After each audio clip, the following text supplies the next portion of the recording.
আসসালামু আলাইকুম প্রিয় শিক্ষার্থী, সবাই তোমরা কেমন আছো? সবাই তোমরা কেমন আছো প্রিয় শিক্ষার্থী আমার?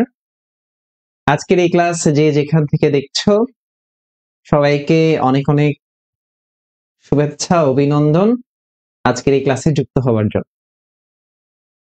তোমরা আমাকে একটু জানাবে যে তোমরা আমার কথা স্পষ্ট শুনতে পাও কিনা।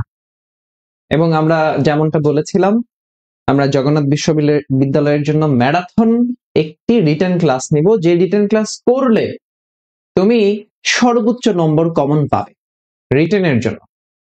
এই যে তোমরা মিহিরজিকে পেজ থেকে যারা দেখছো তারা একটু আমাকে কমেন্ট করে জানাবে। তোমরা যারা অর্ণব স্যার পেজ থেকে আছো, তোমরা যারা রাশেদ স্যার পেজ থেকে আছো বা অন্যান্য পেজ থেকে যারা আছো, আমার কথা একদম ঠিক আছে, অল ক্লিয়ার বলছো। আচ্ছা, আমি দু চারটা কমেন্ট প্রথমে নিয়ে নিতে চাই। মুত্তালিব আছো, আব্দুল মুত্তালিব আছেন, রিয়া যুক্ত হয়েছে আমাদের সাথে, সাফা আছে, আচ্ছা আফিক তালুকদার আছে, অল ক্লিয়ার। এগুলো অর্ণব স্যার পেজ থেকে পড়লাম। এবার মিহিরজিকে পেজের দিকে যদি একটু যাই, এখানে আছে স্বপ্নের রাজকন্যা, নাদিম হোসেন আছে, আচ্ছা তেতুলিয়া থেকে দেখছে। আমরা একটু কিংবদন্তি পেজের দিকেও নজর রাখতে চাই। যারা কিংবদন্তি পেজ থেকে দেখছো তোমরা একটু কমেন্ট করে জানাবে, এবং যারা ইজি ইংলিশ পেজ থেকে দেখছো তারাও আমাকে একটু কমেন্ট করবে। এবং আজকের এই ক্লাস একদম টান টান উত্তেজনা ক্লাস। আমি আবার একটু বলি, টান টান উত্তেজনা ক্লাস কেন? কারণ হচ্ছে আজকে আমরা লিখিত নিয়ে আলোচনা করব। আমরা একটু দু চারটা কমেন্ট ইজি ইংলিশ পেজ থেকে দেখতে চাই। সেটা হলো ইসরাত জাহান আছে, হুসনে আরা আছে, ঋতু আছে ইজি ইংলিশ পেজ থেকে, কিংবদন্তি থেকে। আচ্ছা, থ্যাংক ইউ সো মাচ, অসংখ্য ধন্যবাদ। আচ্ছা, তো আমাদের আমাদের আজকের লিখিত ক্লাসটা অল ইন অন ব্যাচের লিখিত ক্লাস। তোমরা জানো হয়তো অল ইন অন ব্যাচ নিয়ে আমরা এই তিনজন এই ব্যাচটাতে ক্লাস নিব রাবি ছবি গুচ্ছের জন্য। তো আমরা যেমনটা বলছিলাম, লিখিত জগন্নাথ বিশ্ববিদ্যালয়ের সাধারণ জ্ঞান লিখিত কেমন হতে পারে সে নিয়ে আলোচনা করব। ওকে, কাজে এই জন্য তুমি একটু আজকের এই পিডিএফটা কিন্তু খুবই গুরুত্বপূর্ণ। এখানে যে পিডিএফটা আছে আমি আজকের পিডিএফ তোমাদেরকে দিয়ে দিব। আবারও বলি, আজকের পিডিএফ সবাই পাবে, আজকের পিডিএফ সবাই পাবে, সবাই পিডিএফ পাবে, শুধু শর্ত দুইটা।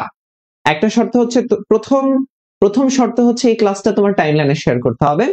দ্বিতীয় শর্ত হচ্ছে এই ক্লাসে কমপক্ষে 10 জন ফ্রেন্ডকে মেনশন করতে হবে কমেন্ট বক্সে। কমপক্ষে 10 জনকে মেনশন করো, আর এই ক্লাসটা তোমার টাইমলাইনে শেয়ার করো, এবং যত গ্রুপ আছে গ্রুপে শেয়ার করো, যতগুলো গ্রুপ আছে গ্রুপগুলোতে শেয়ার করো। জাস্ট 1 মিনিটের মধ্যে দ্রুত শেয়ার করা চাই এবং একটু কমেন্ট করা চাই, তাহলে আমি তোমাকে পিডিএফ দিয়ে দিব। অর্ণব ভাই যা কথা দেয় তা রক্ষা করার চেষ্টা করে। আমি আবারও বলছি, পিডিএফ দিয়ে দেবে ইনশাআল্লাহ। হ্যাঁ, অবশ্যই পিডিএফ পাবে, অবশ্যই পিডিএফ পাবে। ওকে, আমরা আজকে একটু সাধারণ জ্ঞানটা একটু অন্যভাবে গোছানোর চেষ্টা করেছি। দেখো আমরা কিভাবে গোছানোর চেষ্টা করেছি একটু বলার চেষ্টা করি। জগন্নাথ বিশ্ববিদ্যালয়ের জন্য লিখিত সাধারণ জ্ঞান সাম্প্রতিক বাংলাদেশ, সাম্প্রতিক বাংলাদেশ, বাংলাদেশ পাঠ থেকে সাম্প্রতিক কেমন প্রশ্ন হতে পারে সেটা নিয়ে আলোচনা করি। একটু মন দিয়ে শোনো এবং খাতায় নোট করার চেষ্টা করো যেভাবে স্লাইডে আছে। হ্যাঁ, যেভাবে স্লাইডে আছে সাম্প্রতিক বাংলাদেশ নিয়ে। দেখো প্রথম প্রশ্নটার দিকে তাকাও, প্রথম প্রশ্নটার দিকে তাকাও। প্রশ্ন কি বলছে? প্রশ্ন নাম্বার 1, 36 জুলাই সম্পর্কে লিখো। 36 জুলাই, 36 জুলাই সম্পর্কে লিখো। বললাম কি 36 জুলাই সম্পর্কে লিখো। তাহলে 36 জুলাই মানে হচ্ছে এই যে বিপ্লব, সেই বিপ্লবটা নিয়ে আমাদেরকে লিখতে বলেছে। এখন রিটেনে আমি আবার একটু বলি, রিটেনে তুমি কিভাবে লিখবে সেটা একটু মন দিয়ে শোনো। রিটেনে প্রথমে একটা ইন্ট্রোডাকশন থাকবে, এরপর একটা বডি থাকবে, এরপরে কনক্লুশন থাকবে। প্রথমে ইন্ট্রোডাকশন, এরপরে বডি থাকবে, এরপরে কনক্লুশন থাকবে, এবং 4 লাইন 5 লাইন বা 6 লাইন যতটুকুই থাকে না কেন জায়গা বা নম্বরের উপর ভিত্তি করে আমি চেষ্টা করব আমার একটা লাইনের মধ্যে, কি বললাম, একটা লাইনের মধ্যে যেন আমি অধিক ইনফরমেশন দিতে পারি।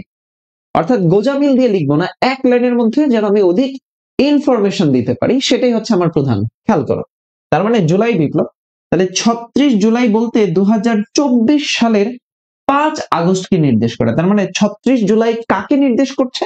5 আগস্টকে নির্দেশ করছে। 1 জুলাই বৈষম্য বিরোধী ছাত্র আন্দোলনের আন্দোলনের আন্দোলনের বেনারে কোটা মানে আচ্ছা, এই যে আন্দোলনের যে কোটা সংস্কার আন্দোলন শুরু হয়, আর অর্থাৎ 1 তারিখে, তার মানে আমি কি ইনফরমেশন দিচ্ছি? আমরা একে বলছি 5 আগস্টকে নির্দেশ করছে, 2 নম্বর লাইনে বলছি যে 1 জুলাই এই আন্দোলনটা শুরু হয়েছিল, যেটা বৈষম্য বিরোধী ছাত্র আন্দোলন, যেটা কোটা সংস্কার আন্দোলন। তাহলে আমি একটা লাইনের মধ্যে 4টা ইনফরমেশন দেওয়ার চেষ্টা করছি। 1 জুলাই আন্দোলনটা শুরু হয়েছে, এটা বৈষম্য বিরোধী ছাত্র আন্দোলন, এই আন্দোলনের প্রতিপাদ্য ছিল কোটা সংস্কার। ওকে, আচ্ছা 3 নম্বর লাইনে দেখো, বৈষম্য বিরোধী ছাত্ররা দাবি পূরণ না হওয়া পর্যন্ত জুলাই মাস গণনা করার কথা জানান। অর্থাৎ তুমি যে 36 জুলাই বললা, তার মানে 36 জুলাই কেন তুমি বলেছো, কি কারণে বলেছো, সেই রিজনটা বললাম। যে বৈষম্য বিরোধী ছাত্ররা দাবি পূরণ কারা করেছে? ছাত্ররা। দাবি পূরণ না হওয়া পর্যন্ত এই আগস্ট মাসকেই জুলাই মাস বলেই গণনা করেছে। খেয়াল করো, 5 আগস্ট শেখ হাসিনা সরকার পদত্যাগ করে ভারতে পলায়ন করলে, একটু মন দিয়ে শোনো, তাহলে শেখ হাসিনা পদত্যাগ করেছে, পলায়ন করেছে কোথায়? ভারতে চলে গেছে সে। তাহলে ভারতে পলায়ন করলে 36 জুলাইকে দ্বিতীয় স্বাধীনতা হিসেবে অভিহিত করে। তার মানে আমরা 36 জুলাইকে দ্বিতীয় স্বাধীনতাও বলছি। খেয়াল করো, তার মানে এর পরের লাইনটাতে আমরা কি বলছি, কি ইনফরমেশন দিচ্ছি? 5 আগস্ট শেখ হাসিনার পদত্যাগ করেছে, সে ভারতে পলায়ন করেছে, এবং এই 36 জুলাইকে আমরা দ্বিতীয় স্বাধীনতা করেছি। কারা করেছে? বৈষম্য বিরোধী ছাত্র আন্দোলনকারীরা করেছে। তাহলে দেখো, আমি তোমার মার্ক যদি, আমি জানি না কত মার্কের থাকবে লিখিত, তবে আমি তোমাদেরকে একটা ধারণা দিতে পারি যে তোমাদের যদি 28 নম্বর লিখিত, কত নম্বর করে তোমাদের জগন্নাথের লিখিত কত একটু বলবা? তোমরা একটু কমেন্ট আমাকে জানাবা তো, জগন্নাথের লিখিত কত কত নম্বর, একটু কমেন্টে জানাও তো ভাই, একটু কমেন্টে জানাও তো জগন্নাথের লিখিত কত নম্বর, আমাকে একটু বলো জগন্নাথের লিখিততে কত নম্বর।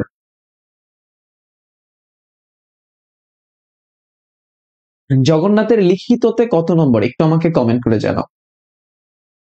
লিখিত নম্বর কত? সাধারণ জ্ঞানে লিখিত কত? সাধারণ জ্ঞানে লিখিত কত নম্বর? সাধারণ জ্ঞান 48 মার্ক লিখিত, তাহলে সাধারণ জ্ঞানে লিখিত কত? সাধারণ জ্ঞানে লিখিত কত নম্বর? আচ্ছা 48 বুঝতে পেরেছি, তুমি একটু আমাকে বলো স্পেসিফিক ভাবে বলো। সাধারণ জ্ঞানে 16 নম্বর লিখিত।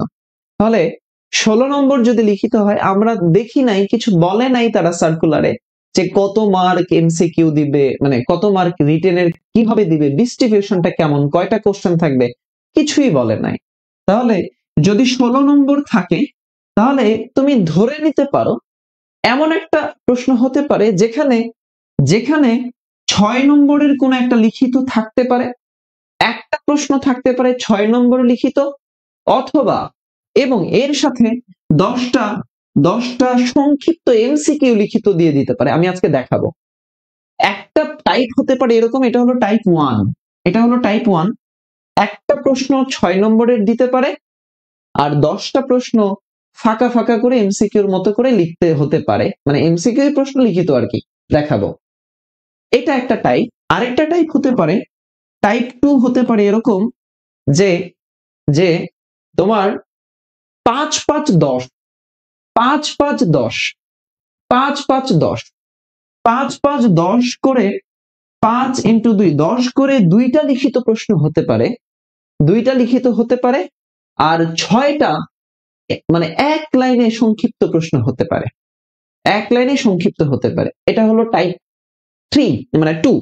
আর টাইপ 3 এরকম হতে পারে, টাইপ 3 যেটা এমন হতে পারে যে 4টা প্রশ্ন, 4টা লিখিত প্রশ্ন হতে পারে, সেই 4টা লিখিত প্রশ্নের মার্ক হচ্ছে 4, এমন হতে পারে। তাহলে এই যে 3টা ক্যাটাগরি দেখলাম, আরো একটু ক্যাটাগরি করা যায়, আমি জাস্ট এই 3টা বললাম। কাজে তুমি একটু মেন্টালি প্রিপারেশন নিয়ে রাখো কিভাবে তুমি পড়বা বা দেখবা। তাহলে জুলাই বিপ্লব সম্পর্কে বা জুলাই সম্পর্কে আলোচনা চলে গেল। এরপরে আসো সাম্প্রতিক, আমরা বাংলাদেশ পার্টের সাম্প্রতিক নিয়ে আলোচনা করছি লিখিত, দ্য আর্ট অফ ট্রায়ালফ। তাহলে কোটা সংস্কার আন্দোলনের, এই কোটা সংস্কার আন্দোলনের জুলাই আগস্ট মাসে বৈষম্য বিরোধী ছাত্র আন্দোলনের সময় দেয়ালে শিক্ষার্থীদের আঁকা বৈচিত্র্যময় গ্রাফিতি চিত্রের সংকলন হলো দ্য আর্ট অফ ক্রাফট। কি? The art of craft. তোমরা সবাই একটু মেনশন করে দাও, সবাই একটু ক্লাসটা মেনশন করে দাও, সবাই একটু ক্লাসটা মেনশন করে দাও, ঠিক আছে? সবাই ক্লাসটা একটু মেনশন করে দাও, খুবই গুরুত্বপূর্ণ, খুবই গুরুত্বপূর্ণ। আচ্ছা, এরপরে আসো 3 নম্বর প্রশ্ন বলতে পারে, দেখো জেন জেড সম্পর্কে সংক্ষিপ্ত লেখো। জেন জেড, তাহলে জেন মানে এই জেন মানে হচ্ছে জেনারেশন, আর জেড অর্থাৎ জেড কে সংক্ষিপ্ত বলছে। তাহলে জেন জেড, জেনারেশন জেড, যেটা 1997 সাল থেকে 2012 সালের মধ্যে যারা জন্মগ্রহণ করেছে আমরা তাদেরকে কি বলছি? জেন জেডের অন্তর্ভুক্ত বলছি। তাহলে জুলাই অভ্যুত্থানে বাংলাদেশের গুরুত্বপূর্ণ অবদান রাখে কারা? এই জেন জেডরা। কারা? জেন জেডরা। তার মানে এই 3টা প্রশ্নই আমরা নিয়েছি সাম্প্রতিক বিষয়াবলীর জুলাই বিপ্লব থেকে। আচ্ছা, এরপরে 4 নম্বর প্রশ্নের দিকে তাকাও। তোমরা একটু নোট করার চেষ্টা করবা, একটু নোট করার চেষ্টা করবা। আমি তো স্লাইড দিয়ে দিব, তাও একটু খাতার মধ্যে লিখো, খাতার মধ্যে লিখো। আচ্ছা, এরপরে আসো 4 নম্বর প্রশ্নের দিকে দেখো। জুলাই স্মৃতি ফাউন্ডেশন, জুলাই শহীদ স্মৃতি ফাউন্ডেশন সম্পর্কে লিখো।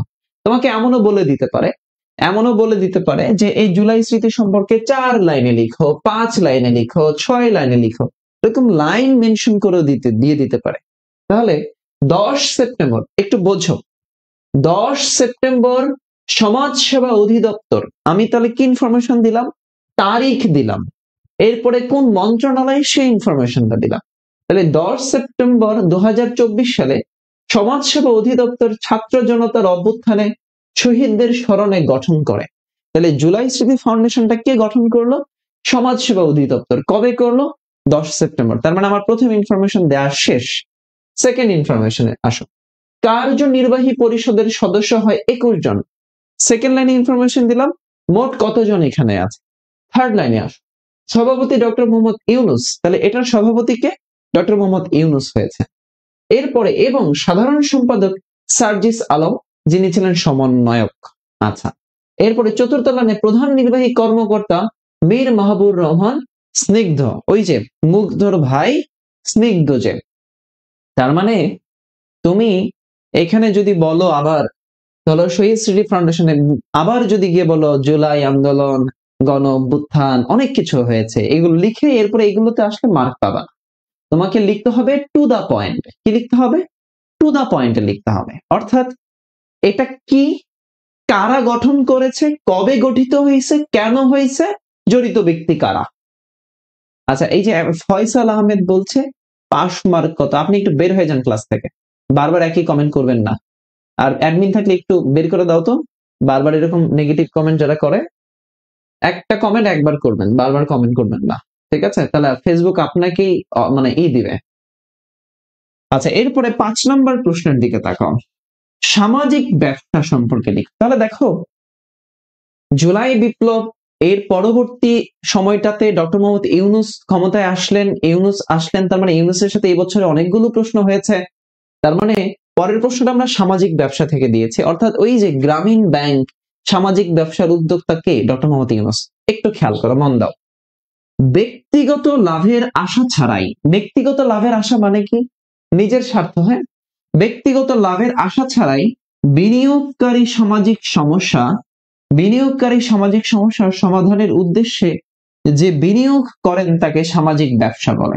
তার মানে তুমি প্রথমে সংজ্ঞা দিলা সামাজিক ব্যবসা বলতে কি বোঝায়, প্রথমে তুমি সংজ্ঞাটা দিলা সামাজিক ব্যবসা বলতে কি বোঝায়, সংজ্ঞা।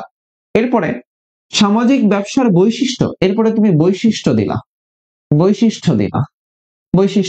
বিনিয়োগকারী লভ্যাংশ পাবেন না, কিন্তু ধীরে ধীরে মাসিক বেতনের মাধ্যমে মূলধন কিনে নিতে পারবেন। অর্থাৎ সামাজিক ব্যবসা কি? যে বিনিয়োগ করছে, যে ইনভেস্ট করছে সে কোনো লভ্যাংশ পাবে না, কোনো লাভ পাবে না, কিন্তু ধীরে ধীরে মাসিক বেতনের মাধ্যমে মূলধন সে তুলে নিতে পারবে। এবং লভ্যাংশ ব্যয় করা হয় মানব কল্যাণে, কর্মসংস্থান সৃষ্টি, ব্যবসা সম্প্রসারণ, কার্বন নিঃসরণ, পরিবেশ সুরক্ষা ইত্যাদি। তার মানে খেয়াল করো, সামাজিক ব্যবসা এখানে যারা ইনভেস্ট করছে তাদের যে লভ্যাংশটা আসবে, সে লাভের টাকাটা কোথায় ব্যবহার করছে? মানব কল্যাণে, কর্মসংস্থান সৃষ্টিতে, ব্যবসা সম্প্রসারণে, কার্বন নিঃসরণ এবং পরিবেশ সুরক্ষায় এই জিনিসগুলা, এই লভ্যাংশটা ব্যয় করা হবে। তার মানে যদি তোমাকে এরকম সম্পর্কে বলে যে ক্ষুদ্র ঋণ সম্পর্কে লিখো, সামাজিক ব্যবসা সম্পর্কে লিখো, বা সমাজতন্ত্র সম্পর্কে লিখো, বা গণতন্ত্র বলতে কি বোঝো, বা ফ্যাসিবাদ বলতে কি বোঝো, তাহলে তুমি এটার সাথে যেটা করবা, প্রথমে সংজ্ঞা দিবা, এরপরে বৈশিষ্ট্য দিবা।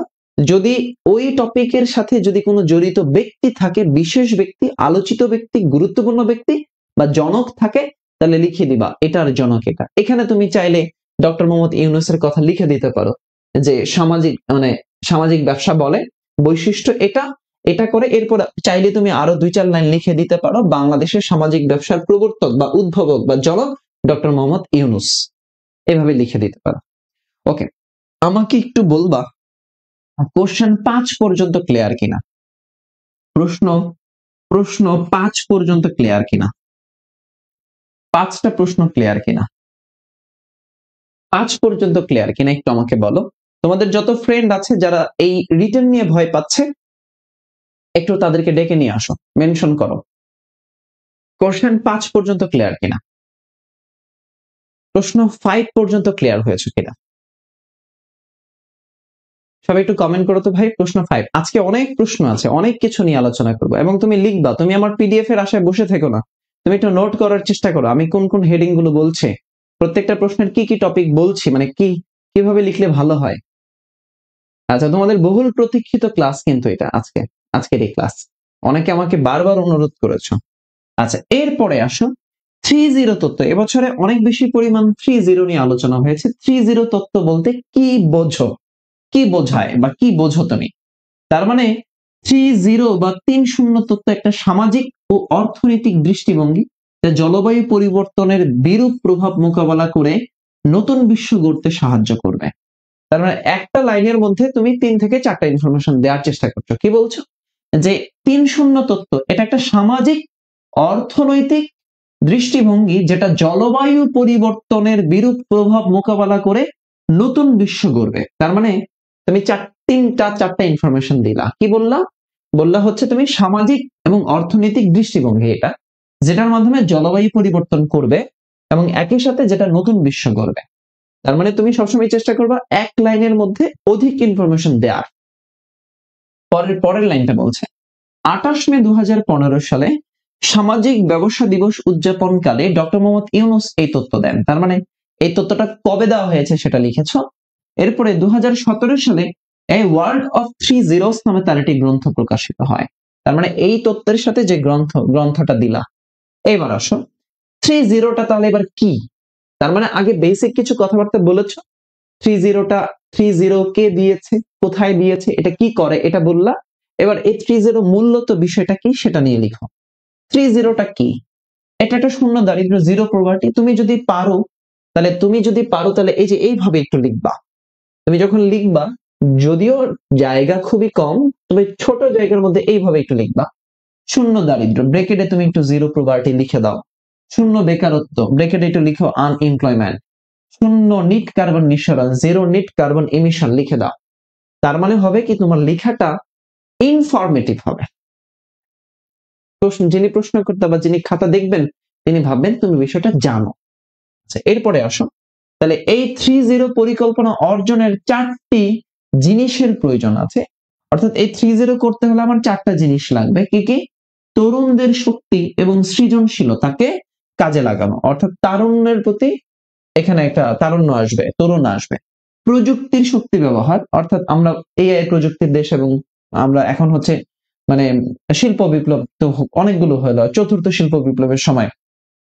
আচ্ছা, এরপরে বলেছে ব্যবসাকে সামাজিক ব্যবসায় রূপান্তর করা, সুশাসন নিশ্চিত করা। তার মানে 4টা জিনিস লাগবে: তরুণদের শক্তি, সৃজনশীলতা, প্রযুক্তির ব্যবহার, ব্যবসার সামাজিক রূপান্তর, অর্থাৎ ব্যবসাকে সামাজিক ব্যবসায় রূপান্তর, আর এটা হচ্ছে সুশাসন নিশ্চিত করা। তাহলে আমরা 3-0টা নিশ্চিত করতে পারবো। তার মানে 3-0 সম্পর্কে তোমাকে বলেছে, তুমি 5-6 লাইনের মধ্যে লিখে ফেললা। আচ্ছা, এরপরে আসো 7 নম্বর প্রশ্নের দিকে তাকাও। প্রশ্ন 7, ক্ষুদ্র ঋণটা কি? একটু আগে বলছিলাম সামাজিক ব্যবসা সম্পর্কে আসবে, ক্ষুদ্র ঋণ সম্পর্কে। তাহলে ক্ষুদ্র ঋণটা কি? পরে আরেকটা প্রশ্ন বললো গ্রামীণ ব্যাংকের কার্যক্রম সম্পর্কে লিখো। তাহলে তোমাকে 2টা প্রশ্ন একসাথে দিয়েছে। এমনও হতে পারে, বলতে পারে ক্ষুদ্র ঋণ সম্পর্কে লিখো, অথবা বলতে পারে গ্রামীণ ব্যাংকের কার্যক্রম সম্পর্কে বিস্তারিত লিখো, হতেই পারে প্রশ্ন। তাহলে খেয়াল করো 1974 সালে, তার মানে ক্ষুদ্র ঋণ বলছে, আগে এটার অ্যান্সার করো। 1974 সালে দুর্ভিক্ষকে খুব কাছ থেকে প্রত্যক্ষ করার পর ডক্টর মোহাম্মদ ইউনূস দারিদ্র দূরীকরণে সক্রিয়ভাবে অংশ নেন। 1975 সালে তিনি নতুন ধরনের কৃষি সমবায় নবযুগ তেবাগা খামার সংগঠিত করেন। তাহলে দেখো সেদিনই প্রশ্ন আসছিল গ্রামীণ ব্যাংকে নবযুগ তেবাগা খামারের কথা। আচ্ছা, তাহলে নবযুগ তেবাগা খামার সংগঠিত করেন, যা পরবর্তীতে সরকার প্যাকেজ ইনপুট প্রোগ্রাম হিসেবে গ্রহণ করে। গ্রামীণ ব্যাংক বাংলাদেশে মাইক্রো ফাইন্যান্স বিশেষায়িত কমিউনিটি ডেভেলপমেন্ট ব্যাংক। তাহলে এই গ্রামীণ ব্যাংকটা কি? গ্রামীণ ব্যাংক হচ্ছে বাংলাদেশের মাইক্রো ফাইন্যান্স মানে ক্ষুদ্র ঋণ, মাইক্রো ফাইন্যান্স বিশেষায়িত community development bank. Community development bank মানে কি? কমিউনিটি, একটা নির্দিষ্ট জনগোষ্ঠীকে ডেভেলপ করার জন্য, উন্নয়নের জন্য যে ব্যাংক কাজ করে। এটা দারিদ্র পীড়িত মানুষের কাছে জামানত ছাড়া ক্ষুদ্র ঋণ নেয়। তার মানে গ্রামীণ ব্যাংক কোনো জামানত নেয় না। আমরা জানি ঋণ নিতে গেলে মানুষকে একটা দলিল দিতে হয়, এটা দিতে হয়, ওটা রাখতে হয়, অর্থাৎ কোনো জামানত রাখছে না। তাহলে জামানত ছাড়াই ক্ষুদ্র ঋণ দেয়। 1976 সালে, তার মানে প্রথম 3 লাইনের মধ্যে আমি ক্ষুদ্র ঋণ সম্পর্কে মোটামুটি লিখে ফেলছি। এবার গ্রামীণ ব্যাংকের কার্যক্রম সম্পর্কে লিখছি। 1976 সালে চট্টগ্রাম বিশ্ববিদ্যালয়ের অধ্যাপক ডক্টর ইউনূস এটি গবেষণা প্রকল্প হিসেবে চট্টগ্রামের জোবরা গ্রামে প্রথম সুফিয়া বেগমকে ঋণ দেন। তাহলে দেখো আমি এই যে লাইনটা আছে, এই লাইনটার দিকে একটু তাকাও, এই লাইনটার দিকে একটু তাকাও। এই যে একটা লাইন, তুমি কিন্তু লিখতে গেলে এটাকে 3-4 লাইনে লিখে ফেলতে পারো। এই লাইনটাকে তুমি 3-4 লাইনে লিখতে পারো। কিভাবে? তুমি লিখবা এইভাবে, 1976 সালে গ্রামীণ ব্যাংক চট্টগ্রামের জোবরা গ্রামে প্রতিষ্ঠিত হয়, দাঁড়ি। গ্রামীণ ব্যাংক প্রথম ঋণ দেয় সুফিয়া বেগমকে, দাঁড়ি। তাহলে 2 লাইনে তুমি লিখলা, কিন্তু তোমার 2 লাইনটাকে 1 লাইন বানালো কিভাবে? দেখো 1976 সালে সাল বললো, চট্টগ্রাম বিশ্ববিদ্যালয়ের অধ্যাপক, আরেকটা ইনফরমেশন দিলাম, ইউনূস কি করলো? চট্টগ্রামের জোবরা গ্রামে প্রথম সুফিয়া বেগমকে ঋণ দেয়। তার মানে কত সালে প্রতিষ্ঠিত হলো, কে প্রতিষ্ঠা করলো, কোথায় প্রতিষ্ঠা হলো, কে ঋণ দিল, মানে কাকে ঋণ দিল, এই 4টা ইনফরমেশন একটা লাইনে দিলাম। পরে আসো 1983 সালের 2 অক্টোবর আনুষ্ঠানিকভাবে গ্রামীণ ব্যাংক প্রতিষ্ঠিত হয়। ঋণ গ্রহীতার 96.1%ই নারী। 1998 সালে ব্যাংকের নিম্ন আয়ের আবাসন কর্মসূচি ওয়ার্ল্ড হেবিটেট অ্যাওয়ার্ড লাভ করে।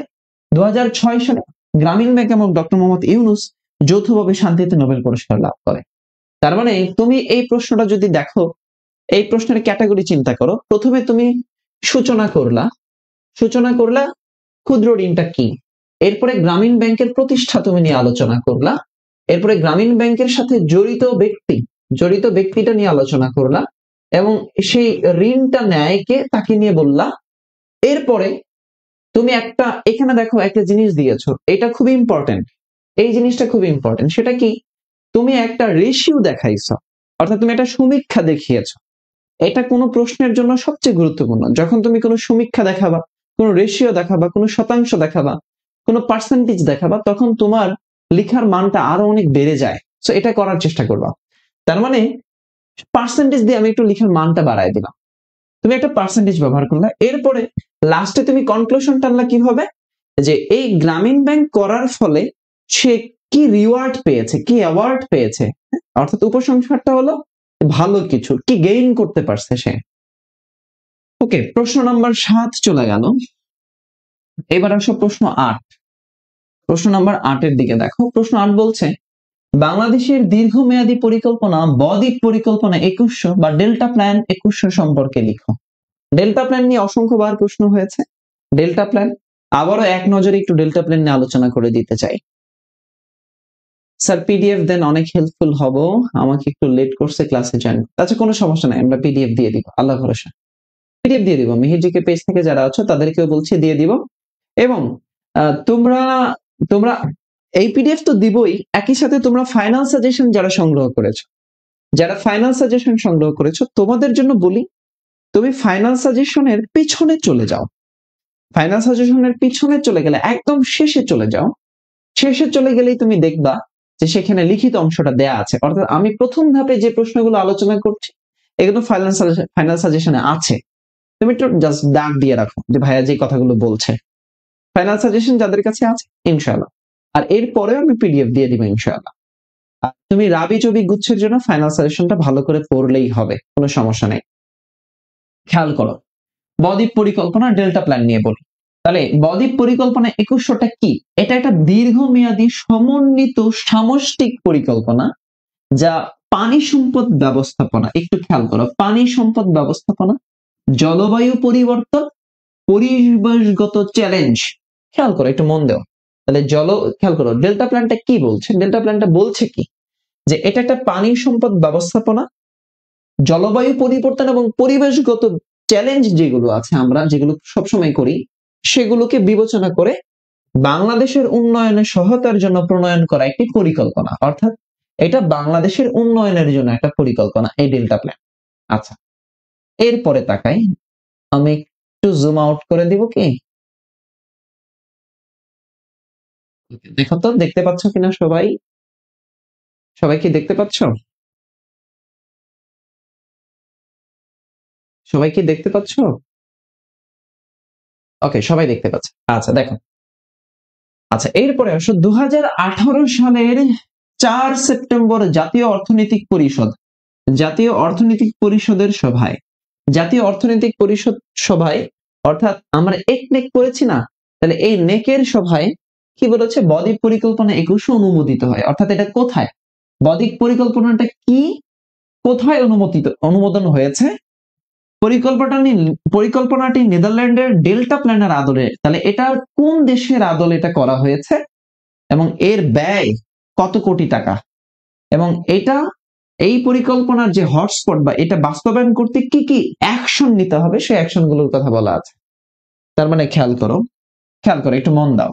তাহলে এই বদ্বীপ পরিকল্পনার হটস্পট অর্থাৎ কোন জায়গাগুলোকে নিয়ে আমরা কাজ করছি বা সরকার কাজ করার জন্য আগ্রহী ছিল, উপকূলীয় অঞ্চল, আমরা বলেছিলাম পরিবেশগত চ্যালেঞ্জ জলবায়ু পরিবর্তন, তাহলে উপকূলীয় অঞ্চল একটা, বরেন্দ্র খরাপ্রবণ অঞ্চল অর্থাৎ ওই যে আমরা পরিবেশগত কিছু চ্যালেঞ্জ নিয়েছি, হাওর অঞ্চলে যে বন্যা হয় সে হাওর ও আকস্মিক বন্যা অঞ্চল, এরপরে পার্বত্য চট্টগ্রাম অঞ্চল পাহাড়ি এলাকা, নদী অঞ্চল এবং মোহনার যে অঞ্চল, এবং নগর অঞ্চল অর্থাৎ ঢাকা শহরে যেগুলা বা যেগুলো সিটি আছে সেগুলো নিয়ে। তার মানে খেয়াল করো বদ্বীপ পরিকল্পনার 6টা হটস্পটের মধ্যে 5টা হটস্পটই হচ্ছে পরিবেশগত চ্যালেঞ্জ, যেগুলো হচ্ছে নদী রিলেটেড, খরা রিলেটেড, পার্বত্য রিলেটেড, পাহাড় পর্বত এরকম কিছু জায়গা, আর একটা হলো নগর অর্থাৎ এই অঞ্চল। তাহলে 6টা হটস্পট, এটা নিয়ে অসংখ্যবার প্রশ্ন হয়েছে। এবার আসো বদ্বীপ পরিকল্পনা 2100 এর উচ্চ পর্যায়ে 3টি জাতীয় অভিষ্ট, এর নির্দিষ্ট সংশ্লিষ্ট অভিষ্ট রয়েছে 6টা। আচ্ছা, রূপকল্পটির মূল লক্ষ্য হলো নিরাপদ জলবায়ু পরিবর্তনের অভিঘাত সহিষ্ণু সমৃদ্ধতা বৃদ্ধি গড়ে তোলা, অর্থাৎ বাংলাদেশকে উন্নয়ন করবে, এগুলো ত্বরান্বিত করে, এগুলোর যে প্রবলেমস গুলো আছে সেগুলো সলভ করে, এটার জন্য এটা নিল বদ্বীপ পরিকল্পনা। আচ্ছা, এর পরের প্রশ্নটা দেখি, 9 নম্বর প্রশ্ন, দ্বিতীয় প্রেক্ষিত পরিকল্পনা। দ্বিতীয় প্রেক্ষিত পরিকল্পনা, তাহলে দ্বিতীয় প্রেক্ষিত পরিকল্পনা এই মুহূর্তে তাও একবার একটু আলোচনা করে দেই। শেখ হাসিনা সরকারের সময় দ্বিতীয় প্রেক্ষিত পরিকল্পনা নিয়ে অসংখ্য প্রশ্ন হয়েছে। আচ্ছা, আমাদের সংখ্যাটা একটু আরেকটু বাড়ানো যায় না? আমরা একটু ক্লাসটা শেয়ার করে দেই ভাই সবাই, আমরা একটু ক্লাসটা সবাই শেয়ার করে দেই এবং সবাই একটু মেনশন করে দেই, তাহলে হয়তো আরো কিছু মানুষজন আমাদের সাথে যুক্ত হয়ে যাবে। ওকে, আচ্ছা এরপরে আসেন দ্বিতীয় প্রেক্ষিত পরিকল্পনা সম্পর্কে লিখুন। দ্বিতীয় প্রেক্ষিত পরিকল্পনা গ্রহণ করা হয় 2021 সাল থেকে 2041 সালের জন্য। তার মানে দ্বিতীয় প্রেক্ষিত পরিকল্পনার মেয়াদটা আমরা অলরেডি বললাম। আচ্ছা, প্রথম প্রেক্ষিত পরিকল্পনা ছিল 2010 থেকে 2021 সাল। আচ্ছা, এবার আসো, প্রধান লক্ষ্য ছিল 2021 সালের মধ্যে বাংলাদেশকে আয়ে সমৃদ্ধ করা। কি করা? আয়ে সমৃদ্ধ করা। জাতীয় অর্থনৈতিক পরিষদের দ্বিতীয় প্রেক্ষিত পরিকল্পনা অনুমোদন পায় 25 ফেব্রুয়ারি 2020 সালে, অর্থাৎ ওই করোনা কালের একটু আগে, ওই সময়টা।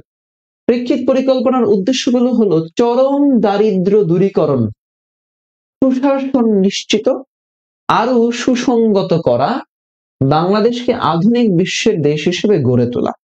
অর্থাৎ দ্বিতীয় প্রেক্ষিত পরিকল্পনার মধ্যে তোমাকে কি কি করবে বলছে, সেটা একটা হলো যে চরম দারিদ্র যেটা আছে সেটাকে দূর করবে বাংলাদেশ, এবং বলেছে সুশাসন নিশ্চিত করবে এবং সুসংগত করবে, একই সাথে বাংলাদেশকে আধুনিক করবে। আচ্ছা, তার মানে প্রেক্ষিত পরিকল্পনাটি কি, কেন নিয়েছে, এই মেয়াদ কত, এতটুকু আলোচনা করলাম। আচ্ছা, এবার পরিকল্পনাগুলো, কিছু পরিকল্পনা দিয়েছে, বলেছে যে 80% মানুষের গ্রামে শহরে বসবাস করার পরিবেশ তৈরি, অর্থাৎ যে 80% মানুষের গ্রামেই মানে গ্রামেই বসবাস করার যে পরিবেশ, সেই পরিবেশটা করার। মাথাপিছু আয় হবে 12,500 মার্কিন ডলারের উপরে। আচ্ছা, জিডিপি প্রবৃদ্ধির হবে 9.9%, অর্থাৎ জিডিপি প্রবৃদ্ধি হবে, মাথাপিছু আয় বাড়বে, মানুষের পরিবেশ নিশ্চিত করবে। চরম দারিদ্র কমে আসবে 0.68% এবং দারিদ্র্যের হার কমবে 4%-এর নিচে। অর্থাৎ সরকার তখন যে পরিকল্পনা নিয়েছিল প্রেক্ষিত পরিকল্পনা সম্পর্কে, সে প্রেক্ষিত পরিকল্পনা কি কি বলেছে, কি কি বাস্তবায়ন করবে, কি প্ল্যানটা, কি পরিকল্পনাটা, সেগুলো নিয়ে কথাবার্তা বললাম। আচ্ছা, 9 নম্বর প্রশ্ন চলে গেল, খুবই গুরুত্বপূর্ণ। এলডিসি 3টা স্টার দিয়ে রেখেছি। এলডিসি থেকে প্রতিবার প্রশ্ন হয়, এমসিকিউ প্রশ্ন হয়। এরপরে আমরা একটু এলডিসি নিয়ে এবার বিস্তারিত আলোচনা করার চেষ্টা করি। এলডিসি খেয়াল করেন, এলডিসি নিয়ে অসংখ্য প্রশ্ন হয়েছে এমসিকিউতে সাম্প্রতিক। দেখেন, এলডিসি লিস্ট ডেভেলপমেন্ট কান্ট্রিজ, যেটা স্বল্পোন্নত দেশ। তাহলে স্বল্পোন্নত দেশ থেকে উন্নয়নশীল দেশে উত্তরণে বাংলাদেশের প্রাথমিক স্বীকৃতি লাভ। কি বললো? প্রাথমিক স্বীকৃতি লাভের কথা বললো। প্রাথমিক স্বীকৃতি লাভ, এলডিসি। ওকে, তাহলে এবার আমি একটু পড়ি, পড়লে তোমরা কয়েকটা জিনিস মানে বুঝতে পারবা, ধারণা পাবা। তাহলে জাতিসংঘ 1971 সালে স্বল্পোন্নত দেশগুলোকে নিয়ে লিস্ট ডেভেলপমেন্ট কান্ট্রিজ গঠন করে। তাহলে এলডিসিটা গঠন করলো জাতিসংঘ কত সালে? 1971 সালে। 1975 সালে বাংলাদেশ সেটাতে অন্তর্ভুক্ত হয়েছে। তাহলে এলডিসি কবে গঠিত হলো, বাংলাদেশ কবে অন্তর্ভুক্ত হলো? আচ্ছা, স্বল্পোন্নত দেশ থেকে উন্নয়নশীল দেশের মর্যাদা লাভ করার শর্ত হচ্ছে 3টা। অর্থাৎ এলডিসি মুক্ত হতে হলে, এলডিসি থেকে বের হতে হলে 3টা শর্ত মানতে হবে। কি? আচ্ছা, শর্তগুলো কি? একটা হচ্ছে 1230 মার্কিন ডলার বা এর ঊর্ধ্বে হতে হবে, অর্থাৎ একটা দেশের মার্কিন ডলার হবে 1230 বা এর উপরে। সেখানে বাংলাদেশের মাথাপিছু আয় ছিল 1274 মার্কিন ডলার, অর্থাৎ তার মানে বাংলাদেশ একটা শর্ত পূরণ করলো। এরপরে বলেছে মানব সম্পদ সূচকে, অর্থাৎ মানব উন্নয়ন রিপোর্ট, যেটা human development index, human development index মানব উন্নয়ন সূচকে 60 বা এর ঊর্ধ্বে থাকতে হবে। মানব উন্নয়ন সূচকে অর্থাৎ ক্যাটাগরিতে 60 এর উপরে থাকে, 66 এর উপরে থাকতে হবে। আচ্ছা, এরপরে বলল থাকবে, সেখানে বাংলাদেশের ছিল 72, তার মানে বাংলাদেশ মানব উন্নয়ন সূচকে পিছায় ছিল। এরপরে অর্থনৈতিক ভঙ্গুরতা সূচকে 32 বা তার নিচে থাকবে। অর্থনৈতিক ভঙ্গুরতা 32 বা তার মানে অর্থনৈতিক ভঙ্গুরতা বাংলাদেশের বেশি ছিল, এই জন্য বাংলাদেশ এলডিসি থেকে মুক্ত হতে পারছিল না। এই যে কিন্তু বাংলাদেশ 26 সালে এলডিসি থেকে মুক্ত হবে।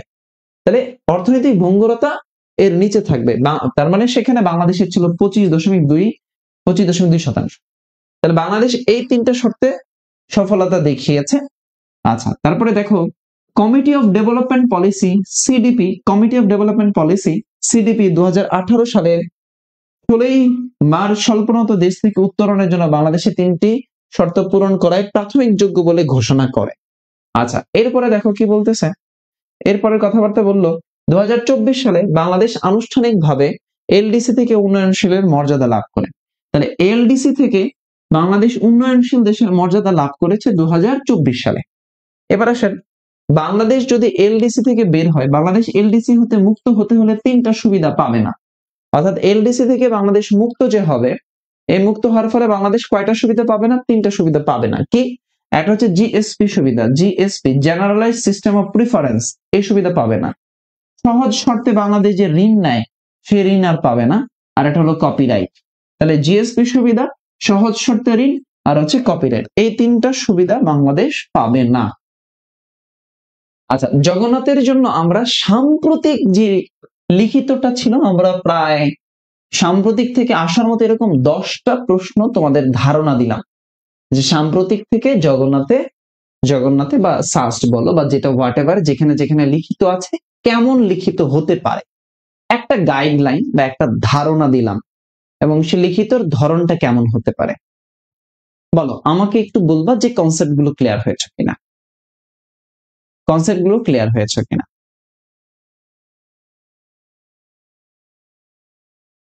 বলো কনসেপ্ট গুলো ক্লিয়ার হয়েছে কিনা, বলো কনসেপ্টটা ক্লিয়ার হয়েছে কিনা। আমি যতটুকু আলোচনা করেছি, যেই জায়গাটা আলোচনা করেছি, অনেক আজকের পিডিএফ বিশাল বড় ভাই, এই যে দেখো এই শেষ পর্যন্ত অনেক বড় বিশাল পিডিএফ, আরো অনেক কিছু আছে। ক্লিয়ার যে তুমি সাম্প্রতিক প্রশ্নগুলো কেমন ক্যাটাগরিতে হতে পারে, কিভাবে হতে পারে, একটু ক্লাসটা মেনশন করে দাও, আরো কয়েকজনকে নিয়ে আসো তোমার বন্ধু বান্ধবকে যেন ক্লাসটা করে। ওকে, আচ্ছা এইবার আসো আমরা জগন্নাথের লিখিত সাধারণ জ্ঞান প্রশ্নোত্তর বেসিক বাংলাদেশ, বাংলাদেশ অ্যাফেয়ার্স এর বেসিক প্রশ্ন কিভাবে আসতে পারে। তোমরা তো সাম্প্রতিক মানে ফাইনাল সাজেশন পড়েছো, মিহিজিকে পড়েছো, বা প্রত্যেকটা টপিক পড়েছো, সেই টপিক গুলো তুমি কিভাবে লিখবা এইবার একটু আলোচনা করব। এইবার যে টপিক গুলো আলোচনা করব সেগুলো ইতিমধ্যে তুমি ঢাবির জন্য, রাবির জন্য, চবির জন্য, গুচ্ছের জন্য, জগন্নাথের জন্য, জাহাঙ্গীরনগরের জন্য, বিউপির জন্য পড়েছো। এখন সেটা গুছায়া লিখবা কিভাবে, কনসেপ্ট তুমি জানো, এমসিকিউ আকারে পড়েছো বা শর্ট করে পড়েছো। এবার একটু তুমি এইবার দেখ বেসিকটা তুমি লিখবা। প্রথম প্রশ্নটা হচ্ছে বাংলাদেশের 1 নম্বর প্রশ্ন, বাংলাদেশের সমুদ্র বিজয় সম্পর্কে লিখো। তার মানে সমুদ্র বিজয় তুমি জানো ভারতের সাথে হয়েছে, মিয়ানমারের সাথে হয়েছে সমুদ্র বিজয়, তাই না? আমরা এটা জানি, কোন আদালত রায় দিয়েছে, কবে রায় দিয়েছে, কতটুকু সীমানা পেয়েছে, এগুলো সব জানি। তাহলে লিখবো কিভাবে, খেয়াল করো। 2009 সালে সমুদ্র উপকূলে বাংলাদেশ তেল গ্যাস অনুসন্ধানের জন্য 28টি ব্লক ঘোষণা করে। তার মানে খেয়াল করো, সমুদ্র বিজয়ের ওই যে বলেছিলাম তোমাদের পড়িয়েছিলাম মামলা করেছে 2009 সালে। এই যে দেখো সূত্রটা দেখো কিভাবে হলো, বাংলাদেশ উপকূলে কি করছে, তেল গ্যাস উত্তোলনের জন্য বা অনুসন্ধানের জন্য 28টা ব্লক করেছে। আচ্ছা, মিয়ানমার 18টি ব্লক এবং ভারত 10টি ব্লক দাবি করলে দেখো কি করেছে, মিয়ানমার এই ব্লকের মধ্যে মিয়ানমার বলছে 18টা ব্লক তাদের, ভারত বলছে 10টা ব্লক তাদের। তাহলে দাবি করলে বাংলাদেশ মিয়ানমারের বিপক্ষে, তাহলে এই যে বাংলাদেশ মিয়ানমারের বিরুদ্ধে ITLOS আদালত, international tribunal for the law of the sea, খুবই ভালো হয় তুমি যদি ব্রেকেটে এই আদালতের নামটা একটু লিখে দিতে পারো, অথবা তুমি যদি এমন করে বলে দিতে পারো যে বাংলাদেশ মিয়ানমারের বিপক্ষে জার্মানির হামবুর্গে অবস্থিত ইটলস আদালতে মামলা করে। যদি তুমি বলতে পারো যে জার্মানির হামবুর্গ আদালতে ইটলসের মামলা করে, তাহলে এটা আরো ভালো হয়। তাহলে দেখো বাংলাদেশ মিয়ানমারের বিরুদ্ধে ইটলস আদালতে এবং ভারতের বিপক্ষে স্থায়ী সালিসি আদালতে 2009 সালে মামলা করলো। তাহলে দুই দেশের বিরুদ্ধে বাংলাদেশ কি করেছে, মামলা করেছে। তাহলে আমরা পড়েছিলাম না এমসিকিউতে যে বাংলাদেশ মিয়ানমারের বিরুদ্ধে বাংলাদেশ কি বলে ভারতের বিরুদ্ধে মামলা করেছে 2009 সালে, এটা গুছায় লিখলাম। এবার আসলে 2012 সালের 14ই মার্চ বাংলাদেশ মিয়ানমারের বিরুদ্ধে সমুদ্র সীমার রায় দেয় জার্মানির হামবুর্গে অবস্থিত ইটলস আদালত। তাহলে আমরা তো এমসিকিউ করেই পড়েছি এটা, যে কে কখন রায় দিয়েছে, কে কখন রায় দিয়েছে। আচ্ছা এরপরে আসুন, বাংলাদেশ মিয়ানমারের নিকট থেকে 12টি ব্লক লাভ করে। তাহলে দেখো মিয়ানমার দাবি করছে 18টি ব্লক, এর মধ্যে বাংলাদেশ মিয়ানমারের কাছ থেকে পাইছে 12টা ব্লক। আর এবং বঙ্গোপসাগরের সমুদ্র লাভ করে 1,11,631 কিলোমিটার। মিয়ানমারের কথাবার্তা শেষ। এবার আসো ভারতের কথাবার্তা। 2014 সালের 7 জুলাই বাংলাদেশ ও ভারতের সমুদ্র সীমার রায় দেয় নেদারল্যান্ডে অবস্থিত স্থায়ী সালিসি আদালত, অর্থাৎ তুমি এখানে পিসিএ আদালত এটাও লিখতে পারো, permanent court of arbitration, PCA আদালত। আচ্ছা, বাংলাদেশ 10টি ব্লক এবং 19,467 কিলোমিটার সমুদ্র সীমা লাভ করে। তাহলে ভারতের কাছ থেকে মানে মিয়ানমারের বিরুদ্ধে 18টি ব্লক দাবি করেছিল, সেখানে পাইছে 12টা, ভারত দাবি করেছিল 10টা, সেই 10টা ব্লকের মধ্যে বাংলাদেশ 10টা ব্লকই পাইছে। আচ্ছা, বর্তমানে বাংলাদেশের সমুদ্র আয়তন 1,18,813 কিলোমিটার। কথাবার্তা কিন্তু খুবই ছোট, খুবই ছোট, এখানে খুব বেশি লাইন নাই। এখানে এই লাইনগুলা এটা তোমার খাতায় লিখলে 4-5 লাইন হয়ে যাবে, হাফ পৃষ্ঠারও কম জায়গা হবে এটা, হাফ পৃষ্ঠারও কম জায়গা হবে যদি তুমি লিখতে পারো সুন্দর করে। তার মানে সমুদ্র বিজয় তুমি যা পড়েছো সবগুলো লিখে ফেললা। ভারতের সাথে হয়েছে, কবে হয়েছে, কিভাবে মামলা রায় দিয়েছিল। আচ্ছা, আমার পেইড ব্যাচের শিক্ষার্থী যারা আছো একটু আমাকে বলো তো ভাই, তোমরা কি বুঝতে পারছো কিনা? পেইড ব্যাচের যে সকল শিক্ষার্থী আছো, পেইড ব্যাচের যে সকল শিক্ষার্থী আছো তোমরা কি বুঝতে পারছো? পেইড ব্যাচের যে সকল শিক্ষার্থী আছো, আর যারা ফ্রি ক্লাস করছো তো করছোই। পিডিএফ কোথায় পাবেন? পিডিএফ পাবেন আগে ক্লাস করেন, তারপর ক্লাস না করলে পিডিএফ দিব না। যারা শেষ পর্যন্ত ক্লাসে থাকবে তাদেরকে পিডিএফ দেওয়া হবে, ক্লাস না করলে পিডিএফ দিব না আমি। আচ্ছা, এরপরে আসেন পরের প্রশ্নটার দিকে, দেখেন বেসিক অ্যাফেয়ার্স। ক্লাস করলে কমন পাবেন, নাহলে কমন পাবেন না। বাংলাদেশের ছিটমহল ও ছিটমহলের সমস্যার সমাধান। তাহলে ছিটমহল নিয়ে তুমি সবকিছু জানো, ছিটমহল নিয়ে আমার আলোচনা করা লাগবে না, কারণ ছিটমহলটা কবে চিহ্নিত হয়েছে? 47-এ। ছিটমহল মোট ছিল কয়টা? 162টা। মালিকানা ছিল ভারতের 111টা। এই বাংলাদেশের মালিকানা ছিল 51টা। এগুলো কোথায় ছিল? 2টা জেলাতে। এরপরে প্রথম চুক্তি হয়েছে 1974 সালের 16 মে, যা মুজিব ইন্দিরা চুক্তি নামে পরিচিত। আচ্ছা, তার মানে ছিটমহলের কথাবার্তা চলে গেল এখানে। এরপরে আসো 2015 সালের 6 জুন ছিটমহল চুক্তি কার্যকর হয়। 2015 সালের 1 আগস্ট বাংলাদেশ ভারত ছিটমহলের হস্তান্তর হয়। ফলে 111টা ছিটমহল বাংলাদেশ লাভ করে, আর বাংলাদেশের 51টা ছিটমহল ভারত লাভ করে। এর মধ্যে দুই দেশের ছিটমহল সমস্যার সমাধান হয়ে গেল। অর্থাৎ তুমি যা পড়েছো তাই তুমি ফাইনাল সাজেশন থেকে যা পড়েছো, বা আমার ক্লাসে তুমি পেইড ব্যাচের ক্লাসে যা পড়েছো তাই তুমি জাস্ট সুন্দর করে গুছায় অনুচ্ছেদ করে লিখে দিয়ে আসলা। ওকে। আচ্ছা, এর পরের প্রশ্ন, বাংলাদেশের জাতীয় পতাকা সম্পর্কে লিখো। খুবই খুবই সিলি কোশ্চেন, জাতীয় বিষয় বলি। তাহলে জাতীয় পতাকার ডিজাইনার বললা, এরপরে মানচিত্র খচিত পতাকার ডিজাইনারের নাম বললা, জাতীয় পতাকার সবুজ রং দিয়ে কি বোঝায় সেটা বললা, লাল রং দিয়ে কি বোঝায় বললা। এই সবুজ রং বাংলার প্রকৃতি, তারুণ্যের প্রতীক, আর লাল উদীয়মান সূর্য স্বাধীনতা যুদ্ধের আত্মোৎসর্গকারী ব্যক্তিদের প্রতীক, রক্তের। আচ্ছা, এবার এই জাতীয় পতাকার দৈর্ঘ্য বললা, জাতীয় পতাকা প্রথম কবে উত্তোলন করা হয়, কোন জায়গাটায় কে করলেন সেটার নাম বললা, এবং সেটা জাতীয় পতাকা কবে সরকারিভাবে গৃহীত হয় তা বললা। শেষ, কাহিনী খতম। ওকে, জাতীয় পতাকা। অর্থাৎ ডিজাইনার কে, পূর্বে ডিজাইনার কে ছিল, এইটার মধ্যে কি আছে, এর মধ্যে মানে এরপরে কে উত্তোলন করেছে, প্রথম কোথায় উত্তোলন করলো, এটা কবে সরকারিভাবে গৃহীত হয়েছে। 3-4 লাইন 5 লাইনের মধ্যে গুরুত্বপূর্ণ ইনফরমেশন। আচ্ছা, জাতীয় প্রতীক, একইভাবে প্রতীক, পতাকা যদি পারো প্রতীক তুমি পারবা, আমি আর আলোচনা করলাম না। পতাকা যদি পারো তাহলে প্রতীক তুমি পারবা।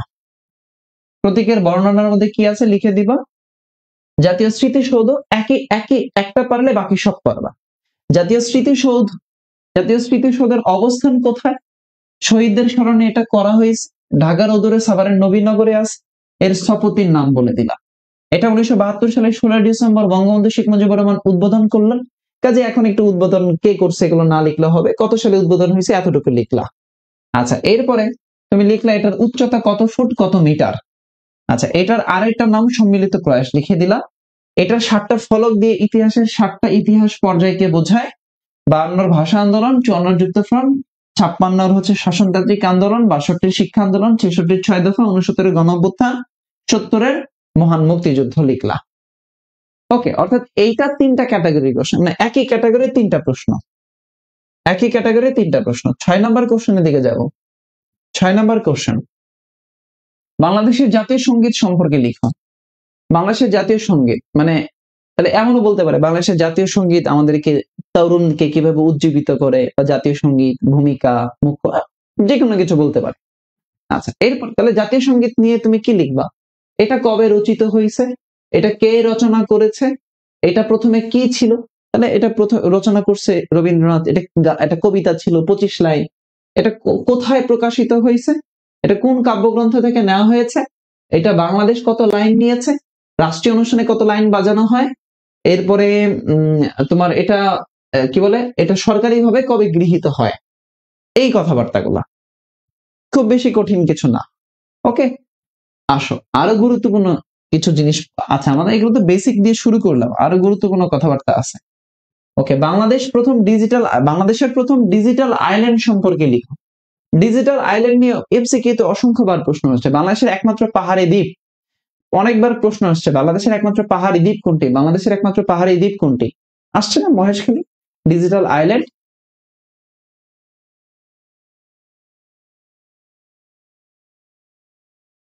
আচ্ছা স্যার, অবশ্যই ক্লাস এন্ড অবধি থাকবে ইনশাআল্লাহ। আনিকা বলছো, থ্যাংক ইউ যারা থাকবে, যারা থাকবে। আমার কথার জন্য থেকো না, তোমার নিজের আত্ম উন্নয়নের জন্য থেকো, এটাই হচ্ছে সবচেয়ে বড় বিষয়, নিজের আত্ম উন্নয়ন। দেখো, বাংলাদেশের প্রথম ডিজিটাল আইল্যান্ড, তাহলে বাংলাদেশের প্রথম ডিজিটাল আইল্যান্ড হলো মহেশখালী, মহেশখালী দ্বীপ। আচ্ছা, এই মহেশখালীটার অবস্থান কোথায়? কক্সবাজারে। তাহলে দেখো 2016 সালে 12 ফেব্রুয়ারি কোরিয়ান টেলিকম আই আইওএম এবং বাংলাদেশ সরকারের মধ্যে ত্রিপক্ষীয় সমঝোতা স্মারক সমন্বিত হয়। 2017 সালের 27 অক্টোবর, এইগুলো বাদ দিবা এখন, 27 অক্টোবর এই হাবিজাবি ভিডিও কনফারেন্সের মাধ্যমে ডিজিটাল আইল্যান্ড মহেশখালী প্রকল্পের উদ্বোধন করেন। এতে মোট ব্যয় ধরা হয়েছে এটা। আচ্ছা, প্রাথমিকভাবে মহেশখালীর 3টা ইউনিয়ন, মহেশখালী পৌরসভা, বড় মহেশখালী, ছোট মহেশখালী এবং 25টি সরকারি অফিসে হাই স্পিড অনলাইন নেটওয়ার্কের আওতায় আনা হয়, যার মাধ্যমে প্রাথমিক শিক্ষা, স্বাস্থ্য, তথ্য, ই কমার্স এই 4টি সেক্টরে ঘরে বসে সকল সেবা দেওয়া হচ্ছে। এই জন্য বাংলাদেশের একমাত্র পাহাড়ি দ্বীপ, বাংলাদেশের ডিজিটাল আইল্যান্ড বলা হয় এই মহেশখালীকে। ওকে, পেইড ব্যাচ ছাড়া কি পিডিএফ পাবো? না, অবশ্যই পিডিএফ পাবা, পেইড ব্যাচ ছাড়াও পিডিএফ পাবা, তবে সীমিত সময়ের জন্য পিডিএফ পাবা। ওকে, আসো এরপরে আসো, এর পরের কোশ্চেনের দিকে তাকাই, 8 নম্বর প্রশ্নের দিকে তাকাই। এবার প্রাচীন ইতিহাস রিলেটেড একটা প্রশ্ন দিলাম, সেটা কি? বাঙালি জাতির উৎপত্তি ও পরিচয় সম্পর্কে লিখো। বাঙালি জাতির উৎপত্তি, এবং এটা একটা ইতিহাস টপিক, ইতিহাস। তাহলে বাঙালি জাতি সংকর জাতি, আমরা পড়েছি, তোমরা এমসিকিউ তে পড়েছো বা সাজেশনে পড়েছো, সংকর জাতি। তাহলে দক্ষিণ এশিয়ায় বসবাসকারী আদিতম মানব গোষ্ঠীদের মধ্যে একটা এটা। আচ্ছা, বাঙালি জাতিকে আমরা ইতিহাসের ক্লাসে আলোচনা করেছিলাম বাঙালি জাতির উৎপত্তি নিয়ে। ওকে, এই যে সজীব মিয়া, পিডিএফ কখন পাবেন? এই আপনাদের তো এই জন্য পিডিএফ দিতে চাই না, বিভিন্ন অনলাইন প্ল্যাটফর্ম আপনাদেরকে বলে এই পিডিএফ দিব, পিডিএফ দিব, পিডিএফ দিব, কবিরাজি করে, এই মানে কি কি আপনাদেরকে এগুলো গুলায় গুলায় খাইতে বলে।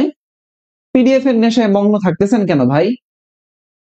আগে ক্লাস দেখেন, গুরুত্বপূর্ণ কথা শুনেন, লিখবেন কেমনে সেটা বোঝেন আগে। পিডিএফ এগুলো কি বইয়ে নাই? ফাইনাল সাজেশন এগুলো আছে, ট্যালেন্ট হান্টে এগুলো আছে। পিডিএফ দিলেই যে আপনি পড়ে সব শেষ করতে পারবেন তাও না, শুনলে আপনি আরো বেশি ভালো করে লিখতে পারবেন আপনার নিজের মতো করে। বুঝাইতে পারলাম কি? শোনেন আগে, পিডিএফ এর জন্য বেশি কাহিনী করলে পিডিএফ একটাও দিব না। অর্ণব স্যার ভালো মানুষ নয়, পিডিএফ এর লোভ দেখায় আপনাকে ক্লাস করাচ্ছি না, আপনি নিজের স্বার্থের জন্য ক্লাস করেন। আগে শোনেন, খাতার মধ্যে লিখেন যে টপিক গুলো বলতেছি, নিজে বাসায় অন্তত একবার প্র্যাকটিস করবেন।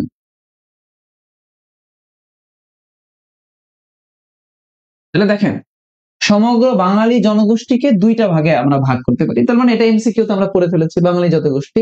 ওকে, বাঙালি জাতিগোষ্ঠী। তাহলে দেখো, অনার্য জাতি আর একটা হচ্ছে অনার্য জাতি, একটা হচ্ছে আর্য জনগোষ্ঠী। তাহলে এই আর্য জনগোষ্ঠী নিগ্রোটু, অস্ট্রিক, দ্রাবিড়, ভোটচিনীয়, এই 4টা ভাগ ছিল, এগুলো লিখলাম। আচ্ছা, ধারণা করা হয় অস্ট্রিক জাতি থেকে বাঙালি জাতির উৎপত্তি। তাহলে এই যে আমরা বলেছি না বাঙালি জাতির উৎপত্তি অস্ট্রিক জাতি থেকে, সেই কথাটা লিখে দিলাম। এরপরে আনুমানিক 5000 বছর পূর্বে ইন্দোচীন বলয় হয়ে আসাম হয়ে বাংলায় এসেছিল এই অস্ট্রিক জাতিরা, তাই এই অঞ্চলের ভাষাও ছিল অস্ট্রিক। তাহলে একটা প্রশ্ন আসে যে বাঙালির মানে অস্ট্রিক কি, সবচেয়ে প্রাচীন ভাষা কি বা অস্ট্রিক কি ভাষা? আচ্ছা, নৃতাত্ত্বিক ভাবে বাংলাদেশের মানুষ প্রধানত যে নরগোষ্ঠী অন্তর্ভুক্ত তার নাম হচ্ছে নরডিক। এইটুকু লিখতে পারলেই হইলো, 3-4 লাইন 5 লাইন ভালো করে লিখতে পারলেই আলহামদুলিল্লাহ। আচ্ছা, এরপরে প্রত্নস্থল থেকে, প্রত্নতাত্ত্বিক নিদর্শন থেকে আমরা দেখেছি এমসিকিউ প্রশ্ন আসে, তাই না? প্রত্নতাত্ত্বিক নিদর্শনগুলো থেকে এমসিকিউ প্রশ্ন বিগত সময়ে এসেছে। তাহলে এখান থেকে রিটেন কিভাবে আসতে পারে একটু খেয়াল করো, যে রিটেন যেভাবে আসতে পারে।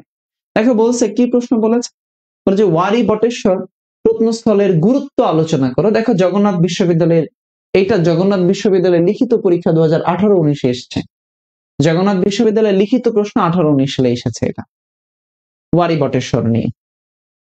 তাহলে ওয়ারি বটেশ্বর, তাহলে ওয়ারি বটেশ্বর প্রত্নস্থল, তাহলে ওয়ারি বটেশ্বরের জায়গায় তোমাকে বলতে পারে মহাস্থানগড় নিয়ে লিখো, উত্তরা গণভবন নিয়ে লিখো, আহসান মঞ্জিল নিয়ে লিখো, লালবাগ কেল্লা নিয়ে লিখো, বা মুঘল আমলের স্থাপত্য শৈলী নিয়ে লিখো, বলতে পারে কিন্তু।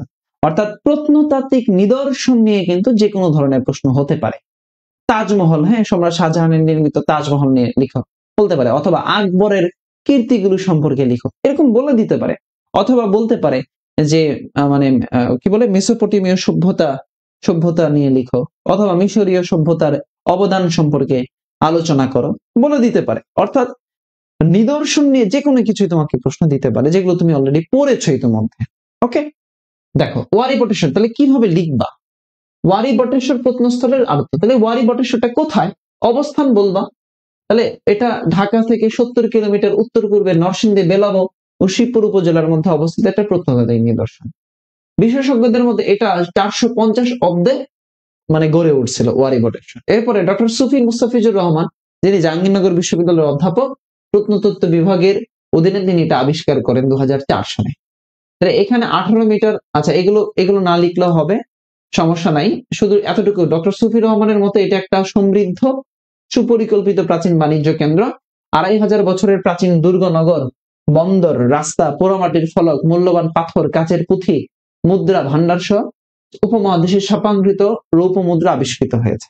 এটা সিন্ধু সভ্যতার পরে ভারতের সবচেয়ে প্রাচীন নিদর্শন। অর্থাৎ এই যে সিন্ধু নদের তীরে সিন্ধু সভ্যতা গড়ে উঠেছে, সেই সিন্ধু সভ্যতার পরে প্রাচীন নিদর্শন হচ্ছে এই ওয়ারি বটেশ্বরটা, বলে দিলাম।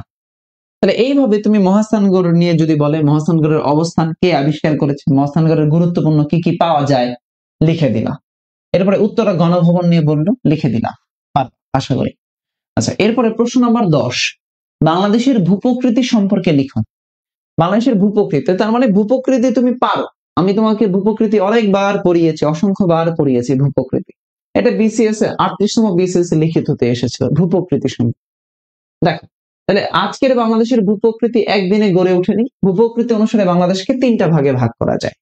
টারশিয়ারি যুগের পাহাড়, তাহলে টারশিয়ারি যুগের পাহাড় লিখে, টারশিয়ারি যুগের পাহাড় সমূহ আজ থেকে 13 কোটি বছর আগে গড়ে উঠেছে। টারশিয়ারি যুগের পাহাড়গুলোকে আবার 2টা ভাগে ভাগ করা যায়। উত্তর পূর্বাঞ্চলের পাহাড় হলো ময়মনসিংহ, শেরপুর, নেত্রকোনা, সিলেট, মৌলভীবাজার। দক্ষিণ পূর্বাঞ্চলের পাহাড় হলো চট্টগ্রাম, পার্বত্য চট্টগ্রাম, কক্সবাজার অবস্থিত। মোট ভূমির 12% নিয়ে গঠিত হয়। অর্থাৎ টারশিয়ারি যুগের পাহাড় নিয়ে তুমি 3-4 লাইন লিখলা। টারশিয়ারি যুগের পাহাড়গুলো কোথায় আছে, কবে সৃষ্টি হয়েছে, এটাকে কয়টা ভাগে ভাগ করা যায়, এটা হলো টারশিয়ারি যুগের পাহাড়গুলো লিখে দিলা। আচ্ছা, এরপরে এবার তুমি প্লাইস্টোসিন কালের সোপান নিয়ে 2-3 লাইন লিখো। সাম্প্রতিক কালের প্লাবন সমভূমি নিয়ে 2-3 লাইন লিখো, শেষ। ভূপ্রকৃতি, অর্থাৎ তুমি ভূপ্রকৃতির যে কনসেপ্ট গুলো বেসিক পড়েছো সেটাই। আচ্ছা, এরপরে তিস্তা প্রকল্প।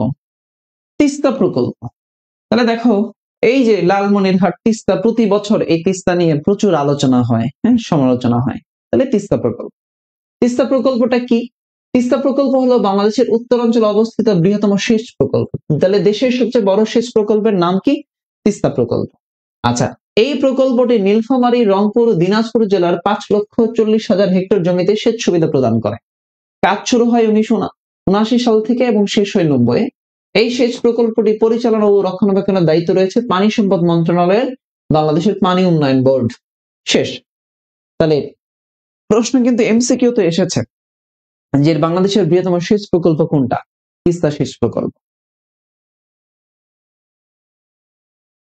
আহসান মঞ্জিল নিয়ে একটু পড়েন। আহসান মঞ্জিল নিয়ে কি আর করবো? আহসান মঞ্জিল নিয়ে যদি তোমাকে জিজ্ঞেস করে, মিউজিকে পেজ একজন কমেন্ট করেছে আহসান মঞ্জিল নিয়ে, তাহলে তুমি বলে দিতে পারো যে আহসান মঞ্জিল বাংলাদেশের বুড়িগঙ্গা নদীর তীরে অবস্থিত খাজা আহসানুল্লাহর নাম অনুসারে নামকরণ করেন এবং নির্মাণ করেন আব্দুল লতিফ। কে নির্মাণ করেছে? এই আহসান মঞ্জিল নির্মাণ করেছে খাজা আহসানুল্লাহর নাম অনুসারে। তাহলে দেখো, এই আহসান, এবার আসো বুড়িগঙ্গা নদীর তীরে বললা, কে নির্মাণ করেছে বললা, আচ্ছা হাবিজাবি বললা। এবার বললা আহসান মঞ্জিল এটা কবে জাদুঘরে রূপান্তরিত হলো এবং আহসান মঞ্জিলের গুরুত্বটা 2-1 লাইনে লিখে দিলা, শেষ। বুঝাইতে পারলাম? ওকে, তিস্তা শেষ প্রকল্প। আচ্ছা, এবার আসো 6 দফা। 6 দফা কি? 6 দফাকে বাঙালির মুক্তির সনদ বলা হয় কেন? আচ্ছা, তাহলে 6 দফাটা কি? বাঙালি মুক্তির সনদ বা ইংল্যান্ডের মেঘনা কার্টা হিসেবে পরিচিত হলো 6 দফা। পড়ছো? তাহলে 1966 সালের 5-6 ফেব্রুয়ারি পাকিস্তানের লাহোরে 6 দফা পেশ করেন। শেখ মুজিবুর রহমান। পরবর্তীতে 1966 সালের 23 মার্চ আনুষ্ঠানিকভাবে 6 দফা ঘোষণা করা হয়েছে। 6 দফা। আচ্ছা, এবার আসো 6টা দফা তুমি লিখে দিলা। 6টা দফা তোমরা পড়েছো, আমি পড়িয়েছি তোমাদেরকে। তাহলে প্রাদেশিক স্বায়ত্তশাসন, কেন্দ্রীয় সরকারের হাতে ক্ষমতা, মুদ্রা অর্থ বিষয়ক ক্ষমতা, রাজস্ব শুল্ক ক্ষমতা, বৈদেশিক বাণিজ্য বিষয়ক ক্ষমতা, আধা মিলিশিয়া বাহিনী গঠন। এরপরে তুমি যদি চাও তাহলে এখানে লিখে দিতে পারো 6 দফা। 6 দফার মধ্যে মোট 6 দফার মধ্যে মোট অর্থনৈতিক দফা হচ্ছে 3টা। এরপরে লিখে দিতে পারো 6 দফার প্রথম শহীদ মনু মিয়া, এবং 6 দফা প্রতি বছর 6 দফা দিবস পালিত হয় প্রতি বছরের 7 জুন। 6 দফা শেষ। এইটুকু লিখলেই মোটামুটি এনাফ এনাফ। আচ্ছা, এরপরে আসো 69-এর গণ অভ্যুত্থান সম্পর্কে লিখো। তাহলে এই বছরে দেখো জুলাই বিপ্লব হয়েছে, চলে আসতেই পারে গণ অভ্যুত্থান। তোমরা কি খেয়াল করেছো? তোমরা হয়তো খেয়াল করে থাকবে, আমি তোমাদের সবসময় বলি, আমার কথাগুলো যারা পেইড ব্যাচে শুনেছো তাদেরকে সবসময় বলি, 48 মিনিটে এত কিছু কিভাবে লিখবো, কতটুকু লিখলে যথার্থ হবে। এই যে একজন বলতেছে 48 মিনিটে, ভাই 48 মিনিট আপনার জীবনে সবচেয়ে গুরুত্বপূর্ণ সময় এবং অনেক সময়। 48 মিনিট কে যেন বলছে? কবির আহমেদ। কবির আহমেদ। 48 মিনিট অনেক সময় রে ভাই, লেখাই শেষ করতে পারবেন না 48 মিনিটে। মনে হবে যে 48 মিনিট এত সময়।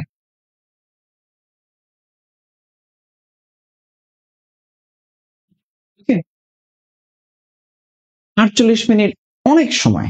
48 মিনিট প্রচুর সময় ভাই। সাধারণ জ্ঞান যদি আপনাকে চাটা, এই টাইম ম্যানেজমেন্ট বলে দিব, প্রেশার নিয়েন না। সাধারণ জ্ঞান আপনাকে যদি বলে, যদি 4টা কোশ্চেন দেয়, 4x4টা কোশ্চেন, তাহলে 4টা প্রশ্নের জন্য আপনি সর্বোচ্চ 5 লাইন লিখবেন। তাহলে আপনাকে সেভাবে 48 মিনিটে ভাগ করে দিতে হবে। 48 মিনিটকে এবার 3 ভাগ করেন। 48 মিনিটকে এবার 3 ভাগ করেন, কত মিনিট করে পড়ে? 48 মিনিটকে এবার 3 ভাগ করেন। 3 ভাগ করে যতটুকু সময় পড়ে ততটুকুর মধ্যে লিখবেন আপনি। ততটুকুর মধ্যে লিখবেন। টু দা পয়েন্টে লিখবেন। টু দা পয়েন্টে লিখবেন, তাহলেই হবে। আচ্ছা, 69-এর গণ অভ্যুত্থান। তাহলে তোমরা যা পড়েছো সাজেশন থেকে, আমার ক্লাসে যা পড়িয়েছি তোমাদের এমসিকিউর জন্য, তাই দেখো 1966 সালে শেখ মুজিবুর রহমানের মুক্তির সনদ 6 দফা উত্থাপন করেন। এরই প্রেক্ষিতে পাকিস্তান সরকার আতঙ্কিত হয়ে 1968 সালে আগরতলা ষড়যন্ত্র মামলার নামে ঘৃণ্য মামলা দায়ের করে। ফলে বাঙালি জাতি মামলা প্রত্যাহারের জন্য 1969 সালে গণ অভ্যুত্থান করে। তোমরা একটু চেষ্টা করো শেখ মুজিবুর রহমানের নাম স্কিপ করার জন্য, এগুলো মানে একটু করে মেন প্রেক্ষাপটে লিখো। তুমি লিখতে পারো 6 দফা উত্থাপন করেন 1966 সালে, উত্থাপিত হয় 1966 সালে। এর প্রেক্ষাপটে পাকিস্তান সরকার আতঙ্কিত হয়। এরপরে আগরতলা ষড়যন্ত্র মামলা দায়ের করে। এরপরে আইয়ুব খান সরকারের বিরোধী আন্দোলন শুরু হয় 1969 সালে, যেটা গণ অভ্যুত্থান নামে পরিচিত বা মাস আপরাইজিং। 1969 সালের 5 জানুয়ারি সর্বদলীয় ছাত্র সংগ্রাম পরিষদ স্টুডেন্ট অ্যাকশন কমিটি এসএসি গঠন করে এবং 11 দফা দাবি পেশ করে। এবং 1969 সালের 8 জানুয়ারি রাজনৈতিক দলগুলো ডেমোক্রেটিক অ্যাকশন কমিটি ডিএসি গঠন করে এবং 8 দফা দাবি পেশ করে। যদি মনে করো যে স্যার এই লাইনগুলো স্কিপ করবে, একটু করতে পারো, কোনো সমস্যা নেই। এরপরের লাইনগুলো গুরুত্বপূর্ণ। 1969 সালের 20 জানুয়ারি ঢাকা বিশ্ববিদ্যালয়ের ইতিহাসের ছাত্র আসাদ প্রথম শহীদ হন এবং 15ই ফেব্রুয়ারি আগরতলা মামলার 17 নম্বর আসামি সার্জেন্ট জহুরুল হক শহীদ হন ঢাকা সেনানিবাসে এবং নির্মমভাবে হত্যা করা হয়। এক লাইনে লিখে ফেললাম, আসাদের কথা লিখলা আর হচ্ছে সার্জেন্ট জহুরুল হকের কথা লিখলা। ওকে, এরপরে আসো 1969 সালের 18ই ফেব্রুয়ারি রাজশাহী বিশ্ববিদ্যালয়ের প্রক্টর ডক্টর শামসুজ্জোহাকে হত্যা করলে আন্দোলন তীব্র আকার ধারণ করে। 1969 সালের 22 ফেব্রুয়ারি আইয়ুব খান সরকার আগরতলা মামলা প্রত্যাহার করে নেন। শেষ, মামলা প্রত্যাহার করে নেন। অর্থাৎ তুমি যা পড়েছো এমসিকিউর জন্য তাই, শুধু একটু গুছায় 2-1টা শব্দ অ্যাড করে তুমি একটা লাইন লিখে ফেলবো। আচ্ছা, এরপরে আসুন 14 নম্বর প্রশ্ন, আন্তর্জাতিক অঙ্গনে বাংলাদেশ। প্রশ্ন নম্বর 14, আন্তর্জাতিক অঙ্গনে বাংলাদেশ অর্থাৎ বাংলাদেশ কোন কোন সংস্থার সদস্যপদ পেয়েছে, কি ভূমিকা রাখছে,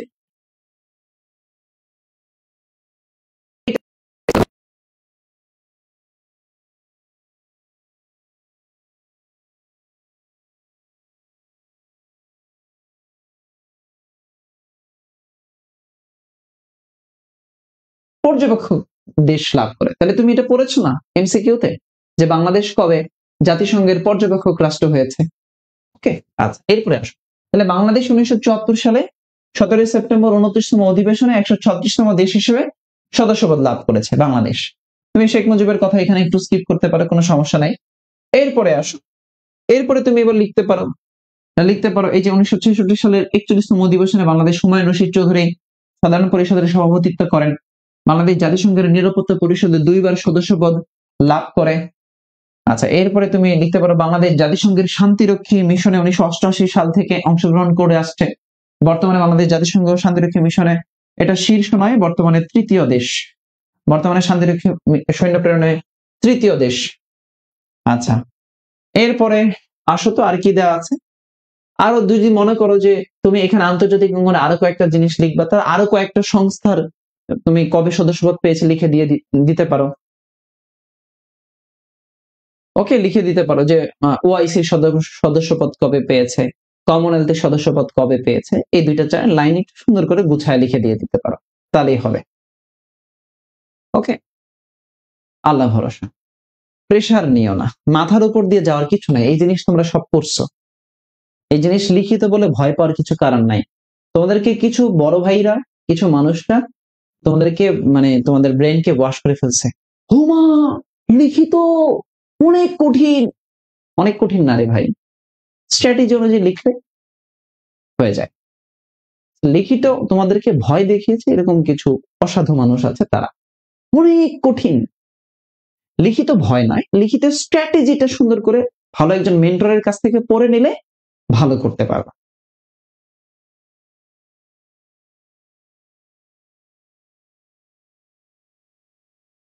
আচ্ছা এটা কে রে, এটাকে বের করে দাও তো। কামরুল হাসান সজীব, এক্সাম হলে নাকি গার্ডরা স্ট্রিক্ট হয়, আসলে তোমার গার্ড দিয়ে তুমি কি করবে, ওটাকে বের করো, ওটাকে বের করে দাও। আমার অ্যাডমিন কে আছে, ব্যান করে দাও ওটাকে, পড়তে আসে নাই। 40 মিনিটে কিভাবে 48 উত্তর করবো, প্রতি বিষয়ে 12 মিনিট করে সময় লিখিত। হ্যাঁ, ফখরুল হাসান ফাহাদ 12 থেকে 13 মিনিট সময়, তাহলে আমি তো তোমাদেরকে তাই বললাম, 12 থেকে 13 মিনিট যদি তোমার সময় থাকে, 12 থেকে 13 মিনিট তোমার যদি সময় থাকে, তাহলে রিটেনটা তোমাকে ওভাবেই দিবে। আমি তো তোমাকে প্রথমেই বললাম রিটেন যে 4টা প্রশ্নই দিবে তা তো নয়, তোমাকে 4টা প্রশ্ন দিবে তা তো নয়। এমন তো হতে পারে একটা প্রশ্ন 4 মার্কের দিয়েছে, অথবা একটা প্রশ্ন 5 মার্কের দিয়েছে, একটা প্রশ্ন 6 মার্কের দিয়েছে, বাকি 10টা এমসিকিউ দিল। 10টা এমসিকিউ মানে হচ্ছে লিখিত, যেগুলো এক লাইনে লিখা যেতে পারে বা খুব সংক্ষেপে লিখা ফেলতে মানে লিখতে পারে এরকম। ওকে, আচ্ছা আসেন, ক্লাস শেয়ার করে দেন, বন্ধুদেরকে মেনশন করেন আর ক্লাস করেন। পিডিএফ দিব, কোনো সমস্যা নাই, পিডিএফ দিব। আচ্ছা এরপরে 15 নম্বর কোশ্চেন দেখেন, রেমিটেন্স কি? রেমিটেন্সে বা অর্থাৎ বাংলাদেশের শিল্প, এই যে বর্তমানে এটা 15 নম্বর কোশ্চেন, রেমিটেন্সটা কি? বাংলাদেশের অর্থনীতিতে রেমিটেন্সের ভূমিকাটা সংক্ষেপে লিখো। রেমিটেন্স, ওকে, রেমিটেন্স কি? তাহলে রেমিটেন্স প্রবাসীদের প্রেরিত অর্থ, সেটাকে আমরা রেমিটেন্স বলছি, রেমিটেন্স বলছি। আচ্ছা কি বলে এখানে, হ্যাঁ বেশি, আপনাদের একটু সমস্যা আছে, এটা স্টুডেন্টদের সমস্যা থাকে যে জগন্নাথের ক্লাস নিতে গেলে বলেন জাহাঙ্গীরনগরের ক্লাস নেবেন না, জাহাঙ্গীরনগরের ক্লাস নিতে আসলে বলেন জগন্নাথের ক্লাস নেবেন না। রে কি যন্ত্রণা! আমি যখন জাহাঙ্গীরনগরের ক্লাস নিতাম তখন কোথায় ছিলেন? তখন তো ক্লাস করতেন না, নিবেন না, এটা কি ধরনের প্রশ্ন? জাহাঙ্গীরনগরের জন্য নেইনি ক্লাস, অসংখ্য ক্লাস নিয়েছি জাহাঙ্গীরনগরের। জাহাঙ্গীরনগরের জগন্নাথের রিটেন ক্লাস নিতে আসলে বলেন জাহাঙ্গীরনগরের ম্যারাথন নিবেন না, আবার জাহাঙ্গীরনগরের জন্য ক্লাস নিতে গেলে বলেন জগন্নাথের রিটেন নিবেন না। তাহলে যাবো কই? চান্দি দেশে চলে যাব?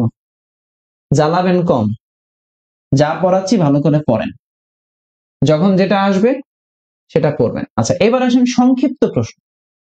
সংক্ষিপ্ত প্রশ্ন এমনও হতে পারে, এমন হতে পারে, এমন হতে পারে, কেমন হতে পারে যে আপনাকে 4 মার্কের একটা কোশ্চেন দিয়ে দিল আর 2 মার্কের 2টা কোশ্চেন দিয়ে দিল। এমন হতেই পারে 4 মার্কের একটা কোশ্চেন দিয়ে দিল আর 2 মার্কের সংক্ষিপ্ত করে 2টা কোশ্চেন দিল। আর আর আপনাকে এমসিকিউ দিয়ে দিল আর কয়টা, আর বাকি কয়েকটা মানে এমসিকিউ মানে এক লাইনে লিখিত দিয়ে দিল, এক লাইনে উত্তর দিয়ে দিল। বুঝাইতে পারলাম? এমনও হতে পারে, অনেক টাইপের হতে পারে। জাস্ট আমি আপনাকে ধারণা দিয়ে রাখছি, কেমন কেমন করে আপনি দেখে যাবেন। একবার খুব সংক্ষিপ্ত করে কয়েকটা জিনিস আলোচনা করব, খুব সংক্ষিপ্ত করে কয়েকটা জিনিস আলোচনা করব। লালবাগ কেল্লা সম্পর্কে লিখো। তাহলে লালবাগ কেল্লা কোথায়, এর পূর্ব নাম কি, কাজ কে শুরু করছে, এটা কাদের, 2 লাইনে শেষ, 2 লাইনে শেষ করে ফেলবেন। ধরেন এই টাইপের সংক্ষিপ্ত প্রশ্ন আসলে 2 লাইনে শেষ করে ফেলবেন। মুক্তিযুদ্ধ জাদুঘর কোথায় অবস্থিত, মুক্তিযুদ্ধ জাদুঘর সম্পর্কে লিখো। আগারগাঁও আছে, নির্মাণ হয় এটা, স্মৃতিকে ধরে রাখার জন্য নির্মিত হয়, 2 লাইন। বাংলাদেশ ভারতের মধ্যে একমাত্র বিরোধপূর্ণ দ্বীপ সম্পর্কে লিখো। তাহলে দক্ষিণ তালপট্টি দ্বীপ বিরোধপূর্ণ দ্বীপ, জানেন দক্ষিণ তালপট্টি দ্বীপ সম্পর্কে। রোহিঙ্গা প্রত্যাবর্ষণ সম্পর্কে লিখো। এটা একটু লিখতে গেলে 3 লাইন লাগবে। রোহিঙ্গারা, এদের নিয়ে চুক্তি হয়েছে, এরা কোথায় আসছে, কবে আসছে, এখন কোথায় আশ্রিত অবস্থায় আছে, লিখে ফেললেন। বাংলাদেশের রাজনৈতিক অর্থনৈতিক সমুদ্র সীমা লিখে ফেললেন। বাংলাদেশের রাজনৈতিক সমুদ্র সীমা এত, অর্থনৈতিক সমুদ্র সীমা এত, নটিক্যাল মাইল, কাহিনী খতম। আচ্ছা, এরপরে আসেন বা অর্থনীতি রিলেটেড প্রশ্ন। সরকারি নোট কয়টা ও কি কি, কাদের স্বাক্ষর থাকে এবং কে ইস্যু করে। তাহলে সরকারি নোট 2 লাইনে লিখে ফেলেন, সরকারি নোট মোট এতটা, এটা এটা এটা, স্বাক্ষর থাকে এই, শেষ।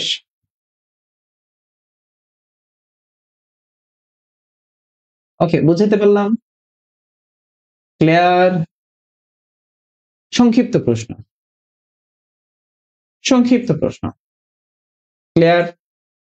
যা আলোচনা করেছি ক্লিয়ার? আচ্ছা, এরপরে আসুন, বড় ব্যাংক নোট কয়টা। আচ্ছা, এরপরে আসো, এই কোশ্চেনটা স্কিপ করো। অষ্টম পঞ্চবার্ষিকী পরিকল্পনা মেয়াদ কত বছর চেয়েছে? দ্বিতীয় প্রেক্ষিত পরিকল্পনার মেয়াদ 2000, বদ্বীপ রূপকল্প 2100 এর লক্ষ্যমাত্রা কি? বাংলাদেশকে মধ্যম আয়ের দেশে পরিণত করা। 41 ভিশন 41 এর মানে ভিশন লক্ষ্যমাত্রা কি? বাংলাদেশ উন্নয়নশীল দেশের উন্নত করা। ব্লু ইকোনমি ধারণা কে দেন? এই ব্লু ইকোনমি সম্পর্কে প্রশ্ন হয়েছে, আগেও হয়েছে। ব্লু ইকোনমি, সুনীল সমুদ্র অর্থনীতি, ব্লু ইকোনমির ধারণা, সুনীল অর্থনীতির ধারণা, ব্লু ইকোনমি। আচ্ছা, এরপরে ডেল্টা প্ল্যান আলোচনা চলে আসছে, ডেল্টা প্ল্যান। এরপরে 7 সিস্টার্স কাকে বলে? 7 সিস্টার্স রাজ্যগুলো কি? 7 সিস্টার উত্তর পূর্বাঞ্চলীয় জায়গা, 7টা রাজ্যের নাম, শেষ। এরপরে মিয়ানমারের সাথে বাংলাদেশের সীমান্তবর্তী জেলা কয়টা? তাহলে তুমি মোট সীমান্তবর্তী জেলা লিখলা, এক লাইন একটু বেশি লিখলা। মোট সীমান্তবর্তী জেলা 32টা, মিয়ানমারের সাথে 3টা, বান্দরবান, রাঙ্গামাটি, কক্সবাজার। ওখানে আবার বরাক লিখে দিও না, এই মনে রাখার টেকনিক, বরাক লিখো না আবার, এরকম করতে তো পারো। হ্যাঁ,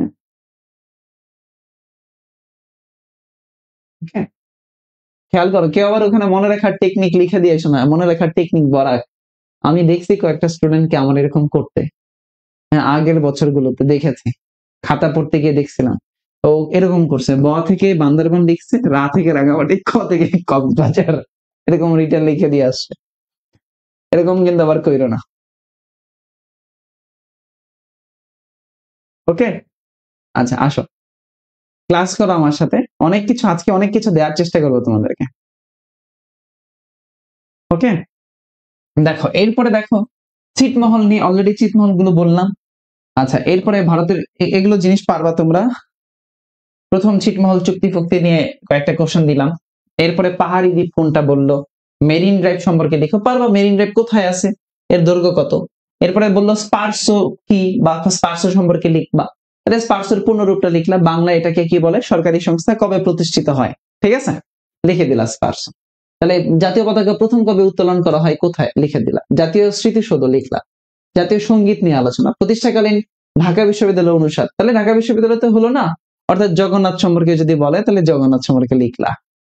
আচ্ছা, লীলা নাগ সম্পর্কে লিখো, গুরুত্বপূর্ণ একটা প্রশ্ন। 1921 সালে ঢাকা বিশ্ববিদ্যালয়ের ইংরেজি বিভাগে MA ক্লাসে ভর্তি হন, ঢাকা বিশ্ববিদ্যালয়ের প্রথম ছাত্রী, আর ঢাকা বিশ্ববিদ্যালয়ের রিলেটেড কথাবার্তা। আচ্ছা, আমরা স্কিপ করলাম। ঢাকা বিশ্ববিদ্যালয় মোট কতজনের খবর আছে? আচ্ছা, স্কিপ করে দিলাম। ঢাকা বিশ্ববিদ্যালয় মুক্তি, গণতন্ত্র, তরুণ। আচ্ছা, এই প্রশ্নটা দেখো, দেশ বাঁচাও বাংলা শব্দের ব্যবহার কোন গ্রন্থে, লিখে দিলাম। হ্যাঁ, আলেকজান্ডারের সেনাপতির নাম কি? সেলুকাস। এগুলো কিন্তু এক লাইনে, তোমাদেরকে বলেছিলাম না যে এক লাইনে উত্তর করো, এরকম 7টা 8টা 10টা দিয়ে দিতে পারে, এক লাইনে লিখতে বলতে পারে। কারণ আমি তোমাকে একটু পরেই দেখাবো বিভিন্ন বিশ্ববিদ্যালয়ে লিখিত কিভাবে এসছিল। তোমরা তো এই লিখিত বিভিন্ন বিশ্ববিদ্যালয়ে দাওনি, মানে আমাদের সময় তারও আগে লিখিত কিন্তু অনেকগুলো জায়গাতে ছিল, কুষ্টিয়াতে ছিল, আরো অনেকগুলো জায়গায় ছিল। আমি তোমাকে দেখাবো আজকে। দেখো, কার্জন হল কত সালে প্রতিষ্ঠিত হয়? এক লাইন। দেশবাচক বাংলা শব্দের ব্যবহার উৎপত্তি হয় আবুল ফজলের গ্রন্থে। আলেকজান্ডারের সেনাপতির নাম কি? সেলুকাস। প্লেটোর শিক্ষা কেন্দ্রের নাম হচ্ছে একাডেমিয়া। লাইসিয়াম কার শিক্ষা কেন্দ্র? এরিস্টটল। বৌদ্ধ ধর্মের কনস্টান্টাইন সম্রাট অশোক। ফাহিয়েন চীনের পর্যটক। বানভট্ট হর্ষবর্ধন সভাকবি। আচ্ছা, এরপরে দিনাজপুরের রামসাগর দিঘি খনন করেন কে? রামপাল। পাল বংশের প্রতিষ্ঠাতাকে? রাজা গোপাল।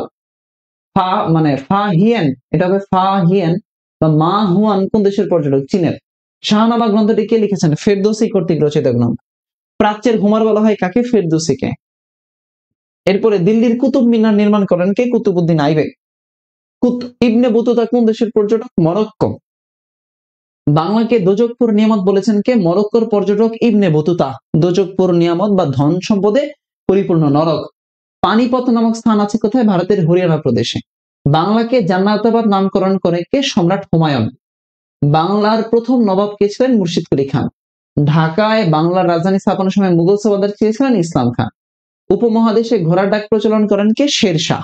ওকে, এক লাইনে এক এক লাইনে উত্তর করলে কি ফুল নাম্বার দিবে? আরে ভাই, এক লাইনে উত্তর তোমাকে বলেই তো দিবে। এক লাইনে লিখো, এক লাইনে লিখো, এটা 1 মার্কের। কি পড়ায় আর কি বোঝো রে ভাই। আজ একজন বলছে জাহাঙ্গীরনগর বিশ্ববিদ্যালয়ের জন্য জার্নালিজম কি করব? জার্নালিজমের ক্লাস নিয়েছি 3টা। তুমি সোনা ময়না, সোনা বাবু, লক্ষ্মী ময়না পাখি, তুমি এই যে যাবা এখানে, এটা মেহিরজিকে পেজে কমেন্ট করছো। বাবুটার নাম কি? এই বাবুটার নাম হচ্ছে মোহাম্মদ মাহমুদুল হাসান। সোনা ময়না, দেখো তুমি অর্ণব স্যার ইউটিউব চ্যানেলে যাবা বাবু। এই ইউটিউব চ্যানেলে গিয়ে দেখবা জাহাঙ্গীরনগরের এই জার্নালিজমের ক্লাস আমি দিয়েছি, তুমি ওখান থেকে দেখে নিও। তোমার নেটওয়ার্ক অনেকদিন পরে পাইছে না? কিছু মানুষের নেটওয়ার্ক অনেকদিন পরে পায়। আমি অফলাইন ক্লাস নিতে গেলে আমি বলি, আমার বলার সাথে সাথে কিছু স্টুডেন্ট লিখে না, বসে থাকে।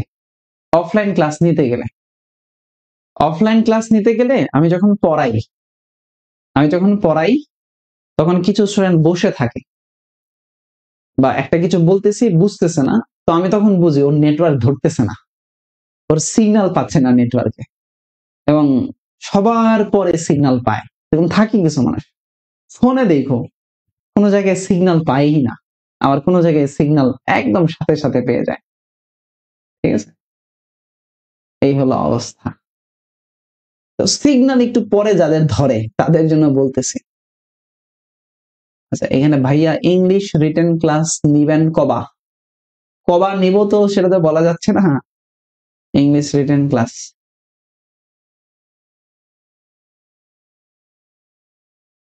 ওকে, আল্লাহ ভরসা।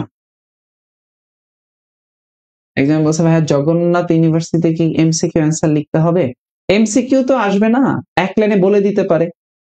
আরে ভাই, তোমরা মেরিটাইমে পরীক্ষা দিয়েছো, এভাবে বলে দিতে পারে।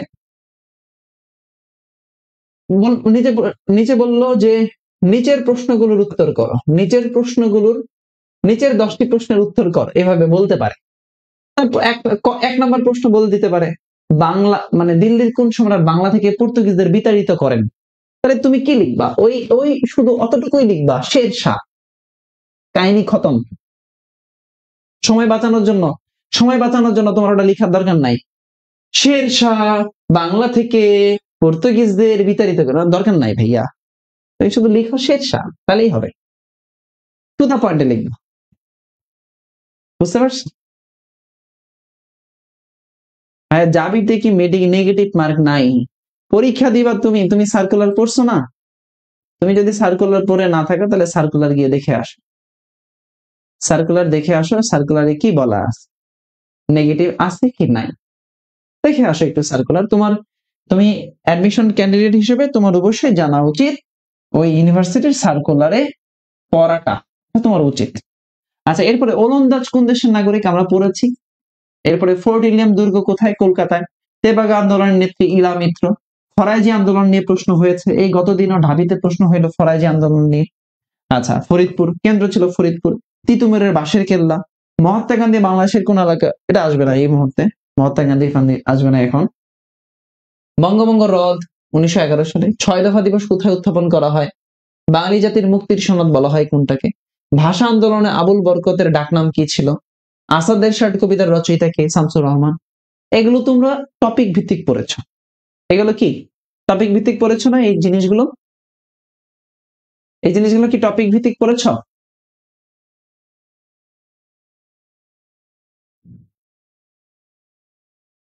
বল, টপিক ভিত্তিক কোশ্চেন পড়েছো না? এই জিনিসগুলো টপিক ভিত্তিক। আরে এইগুলোই টপিক ভিত্তিক। দ্বিজাতি তত্ত্ব আসলো। আন্তর্জাতিক মাতৃভাষা দিবস কবে পালিত হয়? মুক্তিযুদ্ধের স্মারক শিখা চিরন্তন কোথায় আছে? মুক্তিযুদ্ধের উপর লিখিত গ্রন্থ surrender at Dacca birth of a nation কার লিখা? মুক্তিযুদ্ধে রচিত কবিতা সেপ্টেম্বর অন যশোর রচয়িতা কে? Allen Ginsberg. ওকে। আচ্ছা, মুজিবনগরের সময় মুজিবনগর কত নম্বর সেক্টরের অধীনে ছিল? মুক্তিযুদ্ধে অবদানের জন্য কতজন নারী বীর প্রতীক খেতাব প্রাপ্ত হয়েছেন? কবর নাটক কে লিখেছেন? নাটকটি প্রথম কোথায় মঞ্চায়িত হয়? এরকম। তো আমি এখানে অসংখ্য প্রশ্ন দিয়েছি রে ভাই, অনেক দিছে, অনেক অনেক দিয়েছি, যত পেরেছি দিয়েছি, যত পেরেছি। এইখানে এই পর্যন্ত কোশ্চেন কতগুলো যে দিছে আল্লাহ মাহবুদ জানে। এই পর্যন্ত মোটামুটি এক লাইনে সংক্ষিপ্ত প্রশ্নগুলো দিয়েছে। এবার আসো আন্তর্জাতিক। ক্লাসের সংখ্যা ক্লাসে যদি মেনশন করো, ফ্রেন্ডদেরকে শেয়ার করে দাও, তাহলে ইনশাল্লাহ আমি আগাবো সামনে। তাহলে ইনশাল্লাহ আগাবো। যদি 2-4টা বন্ধুকে মেনশন করে দাও, আগাবে ইনশাল্লাহ। তাহলে আমাকে বলো, বাংলাদেশ পার্ট থেকে রিটেন যদি আসে তাহলে কেমন ধরনের প্রশ্ন হতে পারে, এটার কি একটা ধারণা পেয়েছো? বাংলাদেশ পার্ট থেকে রিটেন যদি আসে তাহলে কেমন রিটেন হতে পারে, এটার ধারণাটা কি পেয়েছো? বাংলাদেশ পার্ট থেকে রিটেন আসলে কেমন হতে পারে?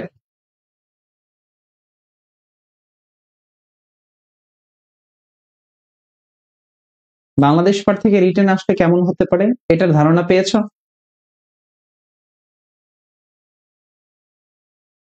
সবাই একটু বলবা, ধারণা পেয়েছো? আলহামদুলিল্লাহ। বলো, বাংলাদেশ পার্টটা কনসেপ্টটা ক্লিয়ার হয়েছে? আমি একটা একটা করে কনসেপ্ট গুলো যাচ্ছি। বাংলাদেশ পার্টের প্রথমে সাম্প্রতিক বললাম, এরপরে আলোচনা করলাম হলো তোমার হচ্ছে বেসিক পার্ট আলোচনা। বুঝতে পেরেছো?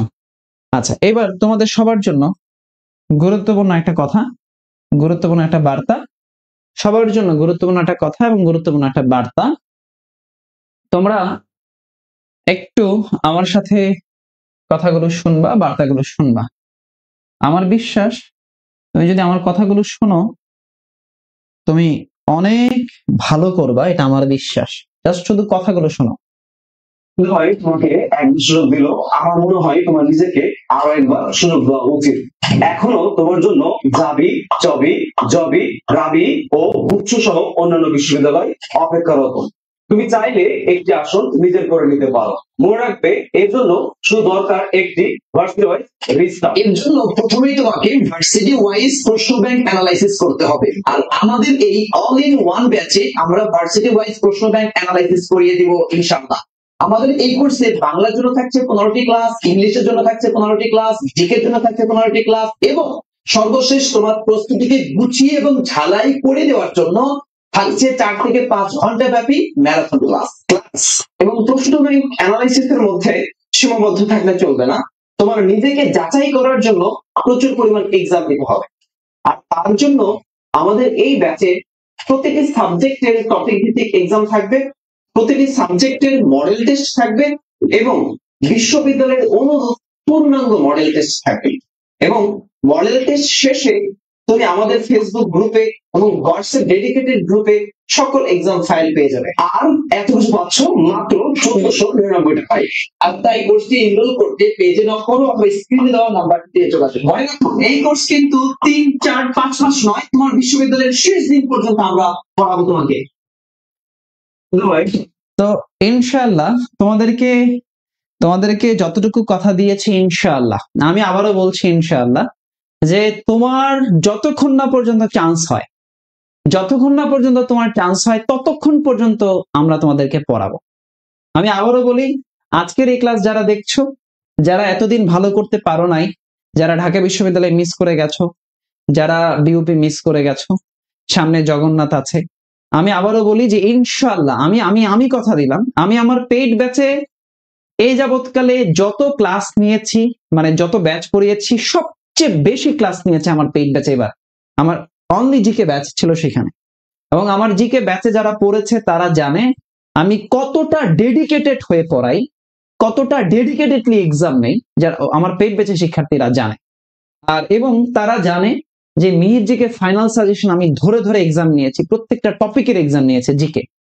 এবং যারা আমার ক্লাসে পড়েছে জিকে ব্যাচে তারা এটাও জানে যে আমি কখনো ক্লাস এক্সাম এগুলো নিয়ে হেলাফেলা করি না। সো আমার বিশ্বাস, তুমি যদি রাবি চবি গুচ্ছের জন্য তুমি যদি আসো, আমরা তোমাকে সর্বোচ্চ পরিমাণ সাপোর্ট দিব। তোমরা আমাকে বলো যে ভাইয়া এক্সাম নেওয়া হবে কিনা বা এক্সাম কেমন থাকবে। তুমি এক্সাম দিয়ে কুল পাবা না ভাই, এমন হবে যদি তুমি এক্সাম দিতে দিতে ক্লান্ত হয়ে যাইতে পারো। প্রচুর পরিমাণে এক্সাম। সো বাংলাদেশ বিষয়গুলির আমি 10টা ক্লাস নেব, আন্তর্জাতিক বিষয়গুলির অন্তত 7-8টা ক্লাস নেব, এরপরে গুচ্ছের জন্য মৌলিক জিকে ক্লাস নেব, সব লাইভ। এরপরে প্রশ্ন ব্যাংক অ্যানালাইসিস করবো প্রত্যেকটা ইউনিভার্সিটির, রাবির করাবো, চবির করাবো, গুচ্ছের করাবো, হ্যাঁ, এরপরে আরো যা আছে খুলনার করাবো। এরপরে এগুলো সব শেষ হওয়ার পর ধরবো 7 কলেজ। এইগুলো শেষ হওয়ার পরে এরপরেও যদি তোমার চান্স না হয়, এরপরে ধরবো ন্যাশনাল, অর্থাৎ এই কোর্সের মধ্যেই পড়াবো তোমাকে।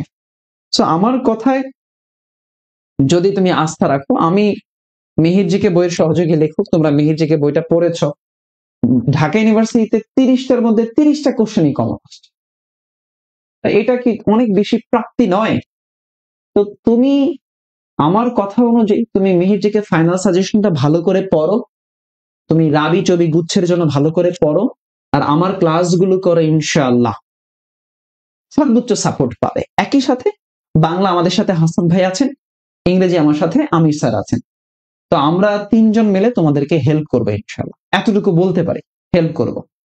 তো আসো আমাদের কোর্সে ভর্তির জন্য তুমি এই কোর্সের ফি হচ্ছে 1499 টাকা। তুমি 0170727998624 এই নাম্বারটায় জাস্ট বিকাশ করো, এই নাম্বারটায় বিকাশ করে দাও, করে এই নাম্বারে একটা হোয়াটসঅ্যাপে জানাও যে অর্ণব ভাই, এটা অর্ণব ভাইয়ের নাম্বার, তুমি অর্ণব ভাইয়ের কাছেই ভর্তি হবা এই কোর্সে ভর্তি হলে, অথবা আমির স্যার অথবা হাসান স্যারের কাছে ভর্তি হতে পারো, যে যে পেজ থেকে দেখছো কোনো সমস্যা নাই। বাট যারা আমাকে চেনো, আমার সাথে জড়িত আছো, আমি তোমাকে রিকোয়েস্ট করবো যে তুমি এই নাম্বারে টাকা পাঠিয়ে এই নাম্বারেই তুমি হোয়াটসঅ্যাপে জানাও যে ভাই আমি আসতে চাই আপনার সাথে। আল্লাহ ভরসা, আল্লাহ ভরসা। আর কি বলে, মিহির জিকে ফাইনাল সাজেশন যে বইটা আছে, মিহির জিকে ফাইনাল সাজেশন যেটা আছে, আমি আমার এই রাবি চবি গুচ্ছের ব্যাচে আরেকবার ফাইনাল সাজেশন শেষ করাবো, আরেকবার এক্সাম নিব, টপিক ভিত্তিক ক্লাস নিব লাইভ ইনশাআল্লাহ। আর বাংলা স্যারের বাংলা দায়িত্ব, ইংরেজি স্যারের ইংরেজি দায়িত্ব। ওকে, আমরা একটু এবার পড়াশোনায় ফিরে আসি। সাম্প্রতিক বিষয়াবলী থেকে আন্তর্জাতিক পার্টের কোশ্চেন গুলোর একটু ধরন ব্যাখ্যা করি। P0 বা G0, কি বললাম, G0টা কি? 2024 সালের 23 নভেম্বর জলবায়ু বিষয়ক বার্ষিক সম্মেলন COP 29 এর বিশ্বের 4টি ভুটান, সুরিনাম, পানামা ও মাদাগাস্কার ছোট কার্বন নেতিবাচক দেশ এক হয়ে গঠন করে G0 ফোরাম। তাহলে G0 ফোরামটা কারা গঠন করেছে? এই যে ভুটান, সুরিনাম, পানামা, মাদাগাস্কার, এই দেশগুলা। আচ্ছা, এক হয়ে গঠন করে G0 ফোরাম। দেশগুলোর জলবায়ু সুরক্ষা যুদ্ধকে এগিয়ে নিতে সমন্বিতভাবে কাজ করতে যৌথ ঘোষণা দেন। এই 4 দেশ যতটুকু কার্বন নিঃসরণ হয় তা হয় দূষণ মাত্রার চেয়ে কম, নতুবা সেই দূষণ শুষে নেওয়ার মতোই পরিবেশ ব্যবস্থা তারা তৈরি করতে পেরেছে।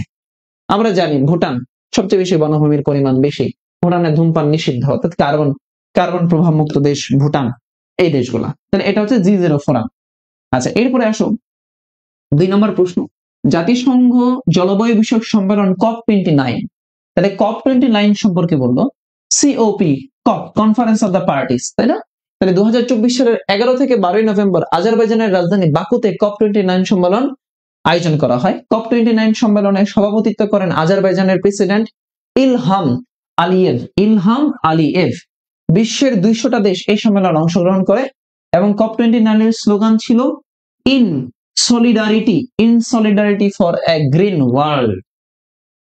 আচ্ছা, COP29 নিয়ে আলোচনা আসলো। এরপরে অনেকগুলো গুরুত্বপূর্ণ বিষয় এখনো বাকি আছে, ক্লাসটা প্রথম থেকে শেষ পর্যন্ত করো। ওকে, দেখো COP29 এর আলোচ্য বিষয়গুলো কি কি? এই যে তাপমাত্রা বৃদ্ধি, ক্ষুদ্র দ্বীপ উন্নয়নশীল রাষ্ট্র। আচ্ছা, এরপরে দেখি আমাদের COP29 আরো হয়তো কিছু কথাবার্তা আছে। ক্লাইমেট ফাইন্যান্স অ্যাকশন CFAF গঠন করা। এরপরে একটা প্রশ্ন দিয়েছি মার্কিন প্রেসিডেন্ট নিয়ে, মার্কিন প্রেসিডেন্ট সম্পর্কে লিখো। মানে মার্কিন প্রেসিডেন্ট বলতে পারে মার্কিন প্রেসিডেন্ট নির্বাচন বা মার্কিন প্রেসিডেন্ট কিভাবে নির্বাচন হয় সেটা সম্পর্কে লিখো। তাহলে তুমি প্রেসিডেন্সিয়াল নির্বাচন সম্পর্কে লিখলা, মোট ইলেকট্রাল কলেজ ভোট কয়টা, কোথায় সবচেয়ে বেশি ইলেকট্রাল কলেজ ভোট, কয়টা লাগবে, হ্যাঁ কয়টা এই বছরে কারা নির্বাচন হয়েছে, দুই চারটা লাইন লিখে দিলা।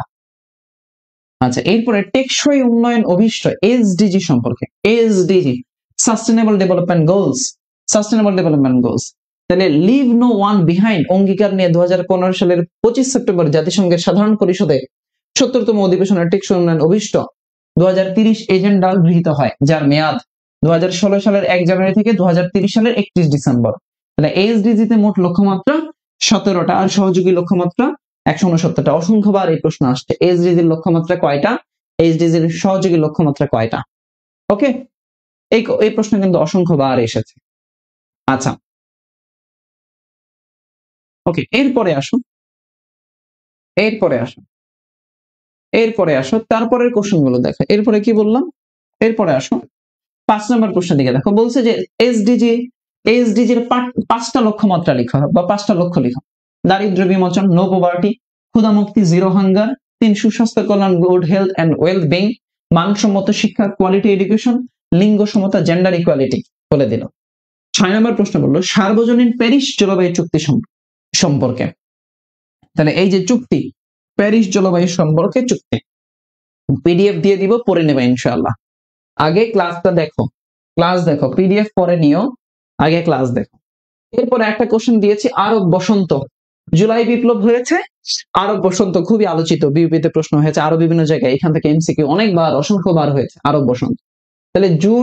তাহলে আরব বসন্ত জুই বিপ্লব বা জেসমিন বিপ্লব। তিউনিসিয়ার যুবক মোহাম্মদ বোয়াজিজি নামে 26 বছরের এক ফল বিক্রেতা প্রশাসনের দুর্নীতি ও বেকারত্বের অভিশাপ থেকে মুক্তি পেতে শরীরে কেরোসিন ঢেলে আগুন ধরিয়ে দেয়, ফলে স্বৈরশাসক প্রেসিডেন্ট বেন আলীর 23 বছরের শাসনের অবসান ঘটে। 2010 সালের ডিসেম্বর মাসে এই ঘটনার ফলে তিউনিসিয়ার সরকার পতন ঘটে।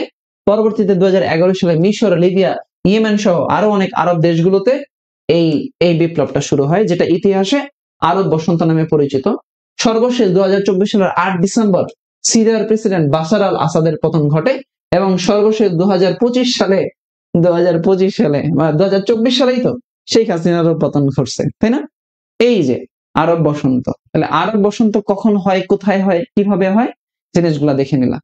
যদি মনে করো আরো 2-4টা লাইন লিখতে জায়গা থাকে, ফাঁকা থাকবে বা সময় আছে, তখন লিখে দিতে পারো যে আরব বসন্ত এটা লিবিয়াতে গ্রিন বিপ্লব নামে পরিচিত আর মিশরে নীল বিপ্লব নামে পরিচিত। আচ্ছা, এরপরের প্রশ্নটা দেখো, ফ্যাসিবাদ কি? প্রশ্ন কিন্তু ফ্যাসিবাদ নিয়ে প্রশ্ন হয়েছে এই বছরে, ফ্যাসিবাদ। তাহলে দেখো ফ্যাসিবাদ, ফ্যাসিজম ইতালীয় শব্দ, যেটা এই শব্দ থেকে উৎপত্তি হয়েছে। ইতালির মুসোলিনি নিজের আন্দোলনের প্রতীক হিসেবে ফ্যাসিস গ্রহণ করেন। ফ্যাসিবাদের বৈশিষ্ট্যগুলো কি কি? স্বৈরাচারী নেতৃত্ব, বিরোধীদের জোরপূর্বক দমন করে রাখা, রাষ্ট্রের সকল বিভাগের উপর কঠোর নিয়ন্ত্রণ আরোপ করা। তাহলে ফ্যাসিবাদ হচ্ছে এই যে বৈশিষ্ট্যগুলো এরকম। ফ্যাসিবাদ নিয়ে প্রশ্ন হয়েছে না এবছর, দিয়ে দিতে পারে, ফ্যাসিবাদ সম্পর্কে লিখো। আচ্ছা, এরপরে এসডিজি নিয়ে তো অলরেডি বললাম আমরা, এসডিজি নিয়ে অলরেডি আমরা আলোচনা করেছি। এসডিজির 17টা লক্ষ্যমাত্রা, 17টা দিবে না, 4-5টা লিখতে দিবে। আচ্ছা, এইবার আসো আন্তর্জাতিক বিষয়ে নমুনা কিছু লিখিত প্রশ্ন দিয়ে দেই। যেমন যেমন যেমন বলে দিতে পারে খুব হার্ড টাইপের কিছু কোশ্চেন আসলে, খুব ডিপ টাইপের কোশ্চেন আসলে এরকম কোশ্চেন হতে পারে। যেমন বাংলাদেশ ভুটানের মধ্যে পিটিএ অগ্রাধিকারমূলক বাণিজ্য চুক্তি সম্পর্কে লিখো। বাংলাদেশ এবং ভুটানের মধ্যে প্রিফারেন্সিয়াল ট্রেড এগ্রিমেন্ট, যেটা সেই চুক্তি, আমি পিডিএফ দিয়ে দিব, পড়ে নিবা এই জায়গাটা। আচ্ছা, এরপরে আসো কোভ্যাক্স, তো ভ্যাকসিনের সময় ব্রেক্সিট সম্পর্কে, যদিও অনেক পুরনো কথাবার্তা দিলাম আবার। আচ্ছা, এরপরে ওয়ার্ল্ড ফুড প্রোগ্রাম WFP বিশ্ব খাদ্য কর্মসূচি সম্পর্কে লিখো। অর্থাৎ বা ডাব্লিউএফপি কবে গঠিত হয়েছে, কিভাবে গঠিত হয়েছে, 2025 সালের থেকে কি কর্মসূচি নিয়েছে, যদি আলোচনায় থাকে নিয়ে নিতে পারো। পৃথিবীর ফুসফুস নামে পরিচিত আমাজন জ্বলে পুড়ে ছারখার এই সম্পর্কে লিখো। তাহলে ওই যে ওটা ওটা হলো, আমি বলি এই কোশ্চেনটা কোথা থেকে নিয়েছে জানো? এই কোশ্চেনটা নিয়েছে 2019 সালের দিকে, 2020 সালের দিকে একবার আমাজনে আগুন লেগেছিল, তখন সে আমাজন, এবং এটা বিসিএস একবার কিন্তু আমাজন নিয়ে প্রশ্ন হয়েছে। তাহলে পৃথিবীর বলতে পারে পৃথিবীর ফুসফুস আমাজন বন নিয়ে তুমি আলোচনা করো, লিখো, দিয়ে দিতে পারে। প্রথম বিশ্বযুদ্ধ বা গ্রেট ওয়ার সম্পর্কে লিখতে পারে। তাহলে প্রথম বিশ্বযুদ্ধ কবে শুরু হয়েছে, কিভাবে শুরু হয়েছে, অক্ষশক্তির দেশ মিত্র শক্তির দেশ কারা ছিল, হ্যাঁ এই সম্পর্কে আলোচনা। এবং প্রথম বিশ্বযুদ্ধে কে হেরে গেল, ক্ষতিপূরণ কিভাবে হলো, দিয়ে দিতে পারো 4-5 লাইনে। এরপরে জলবায়ু শরণার্থী সম্পর্কে কি বুঝো? জলবায়ু শরণার্থী দেখো একটু লাইনগুলো পড়ি। জলবায়ু পরিবর্তনের প্রভাবে যারা নিজ বাস্তুপিটা ছেড়ে অন্য কোনো অঞ্চলে পাড়ি দিচ্ছে তারাই জলবায়ু শরণার্থী। বিশ্বে দুই ধরনের শরণার্থী রয়েছে, একটা হচ্ছে জাতিগত, সহিংস কিংবা রাজনৈতিক আদর্শগত কারণে সৃষ্ট, আর একটা জলবায়ুগত সৃষ্ট। ব্রিটেনের দ্য গার্ডিয়ান পত্রিকা, দ্য গার্ডিয়ান পত্রিকা হচ্ছে ব্রিটেনের, দ্য গার্ডিয়ান পত্রিকা অনুসারে আগামী 50 বছরে বিশ্বে প্রায় 100 কোটি মানুষ বাস্তুচ্যুত হবে। বিশেষজ্ঞদের মতে 2100 সালে নাগাদ যদি 1 মিটার সমুদ্র সমতলের পরিবর্তন হয়, তাহলে বাংলাদেশ 3 মিলিয়ন হেক্টর জমি প্লাবিত হতে পারে। এছাড়া 2050 সালে নাগাদ বিশ্বের 45 জনের মধ্যে একজন জলবায়ু উদ্বাস্তুতে পরিণত হবে। এই জলবায়ু শরণার্থী নিয়ে আলোচনা আসলো। আচ্ছা, এরপরে দেখো ওপেক। এই বছরে ওপেক নিয়ে কিন্তু প্রশ্ন হয়েছে, অর্থাৎ এই বছরে সংস্থাটির 60 বছর পূর্তি না। তাহলে আমি তোমাদেরকে একটু বলে দেই কয়েকটা জিনিস। তোমাদের কাছে যাদের কাছে মিহির বই আছে, তোমাদের মিহির বই যাদের কাছে আছে তারা একটা টপিক খুঁজে পাবা। সেই টপিকটা হচ্ছে বিভিন্ন বর্ষ, সাম্প্রতিকের মধ্যে কোথাও একটা টপিক খুঁজে পাবা বিভিন্ন বর্ষ নিয়ে, অর্থাৎ কত বছর কোনটা পূর্তি হয়। দেখো এই বছর 2024 সালে যে বর্ষগুলো পূর্তি হয়েছে, দেখো আমি একটু বলি, এই টপিক থেকে প্রশ্ন চলে আসতে পারে। সেটা কি? এই যে দেখো 1999 সালে ইউরো মুদ্রা ব্যবহার শুরু হয়, অর্থাৎ ইউরো মুদ্রা চালু হয়। তাহলে ইউরো মুদ্রা বা মুদ্রা কিছু নিয়ে কিছু একটা দিয়ে দিতে পারে। এরপরে 1999 সালে 17 নভেম্বর 21শে ফেব্রুয়ারিকে আন্তর্জাতিক মাতৃভাষার স্বীকৃতি দেওয়া হয়। তার মানে এটা এই 2024 সালে এসে 25 সালে এসে এটার 25 বছর পূর্তি হয়েছে। আচ্ছা, এরপরে ওয়ানডে বিশ্বকাপে বাংলাদেশ প্রথম অংশগ্রহণ করে, অর্থাৎ এটা 25 বছর পূর্তি হয়েছে। খেলাধুলা, তাহলে খেলাধুলা নিয়ে দিয়ে দিতে পারে।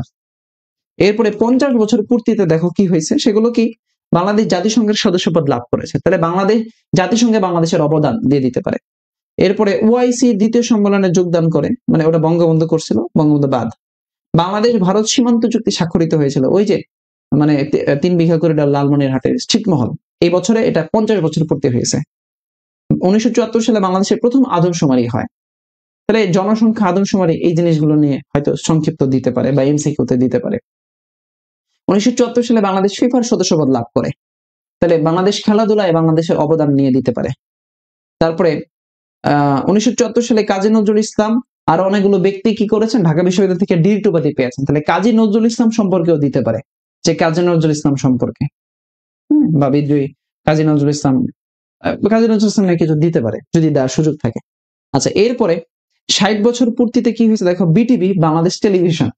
তাহলে এই জাহাঙ্গীরনগরে তোমরা গণযোগাযোগ সাংবাদিকতা যারা পরীক্ষা দিবা, বিটিভি নিয়ে 2-4টা তথ্য একটু ভালো করে দেখে যেও, বিটিভি নিয়ে 2-4টা তথ্য একটু দেখে নিও, তাহলে আল্লাহ ভরসা। আচ্ছা, এরপরে পিএলও প্রতিষ্ঠা হয়, প্যালেস্টাইন লিবারেশন অর্গানাইজেশন, এটা অর্থাৎ এটার 60 বছর পূর্তি হয়েছে। 1964 সালে প্রতিষ্ঠা হয়েছে, 2024 সালে 60 বছর পূর্তি। ওকে, এরপরে 75 বছর পূর্তিগুলোর মধ্যে কি আছে দেখো, আওয়ামী লীগ প্রতিষ্ঠা হয়েছে বাদ, ন্যাটো প্রতিষ্ঠা হয়, তাহলে ন্যাটো সম্পর্কে লিখো, বলতে পারে। আচ্ছা, এরপরে কমনওয়েলথ প্রতিষ্ঠা হয়, এরপরে গণচীন, আচ্ছা বাদ দেই এটা। এরপরে 100 বছর পূর্তি, তুরস্কের খিলাফত আন্দোলনের পতন ঘটে, সোভিয়েত ইউনিয়নের প্রথম প্রেসিডেন্ট লেনিনের মৃত্যু হয় 1924 সালে, ঢাকা বিশ্ববিদ্যালয়ে ডাকসুর প্রতিষ্ঠা হয়, এবং 1924 সালে চিত্রশিল্পী এস এম সুলতানের জন্ম হয়। তাহলে বলে দিতে পারে এস এম সুলতান সম্পর্কে লিখো, জয়নুল আবেদিন সম্পর্কে লিখো, কামরুল হাসান সম্পর্কে লিখো, তার 2টা গুরুত্বপূর্ণ চিত্রকর্ম সম্পর্কে লিখো।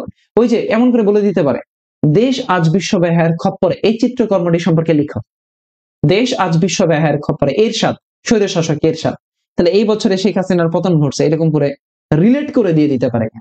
আমি জানি না, এমন হইতে পারে আমার মুখের কথাই পরীক্ষার মধ্যে চলে আসতে পারে, আবার নাও আসতে পারে, বাট সাইকোলজি বুঝে তোমাদেরকে একটু বললাম, বুঝাইতে পারলাম? আসো এরপরে দেখো, আমি আর বেশি দীর্ঘ করব না। দেখো এই বছরে এই কি বলে জিয়াউর রহমান নিয়ে প্রশ্ন হয়েছে, তাহলে জিয়াউর রহমানের সাথে কিন্তু সার্ক জড়িত, সার্ক নিয়ে একটু পড়াশোনা করে যেও, সার্ক নিয়ে। আচ্ছা আমি তোমাদেরকে পিডিএফ দিয়ে দিব। এরপর আরেকটা গুরুত্বপূর্ণ, চতুর্থ শিল্প বিপ্লব সম্পর্কে লিখো, চতুর্থ শিল্প বিপ্লবের গুরুত্ব আলোচনা, ইউএনএইচসিআর পূর্ণ অভিব্যক্তির প্রধান কাজগুলো কি কি, ইউএনএইচসিআর কি কি কাজ করে, তারপরে স্ট্যাচু অফ ইউনিটি সম্পর্কে, আরব লীগ সম্পর্কে, তারপরে ভিক্টোরি ইন ইউরোপ ডে সম্পর্কে, যুক্তরাজ্যের সবুজ বিপ্লব, চীনের উইঘুর মুসলমানদের নির্যাতন, চীন যে উইঘুর নির্যাতন করছে সেই নির্যাতন সম্পর্কে। আচ্ছা এরপরে আরো অনেক আছে, আরো অনেকগুলো প্রশ্ন আমি দিয়েছি। G7 সম্পর্কে, G7 নিয়ে কিন্তু এই বছরে সাম্প্রতিক প্রশ্ন আসছে, মানে G7 এর মানে একমাত্র এশীয় দেশ কোনটা, জাপান, বিউপিতে আসছে, তো G7 নিয়েও হতে পারে প্রশ্ন।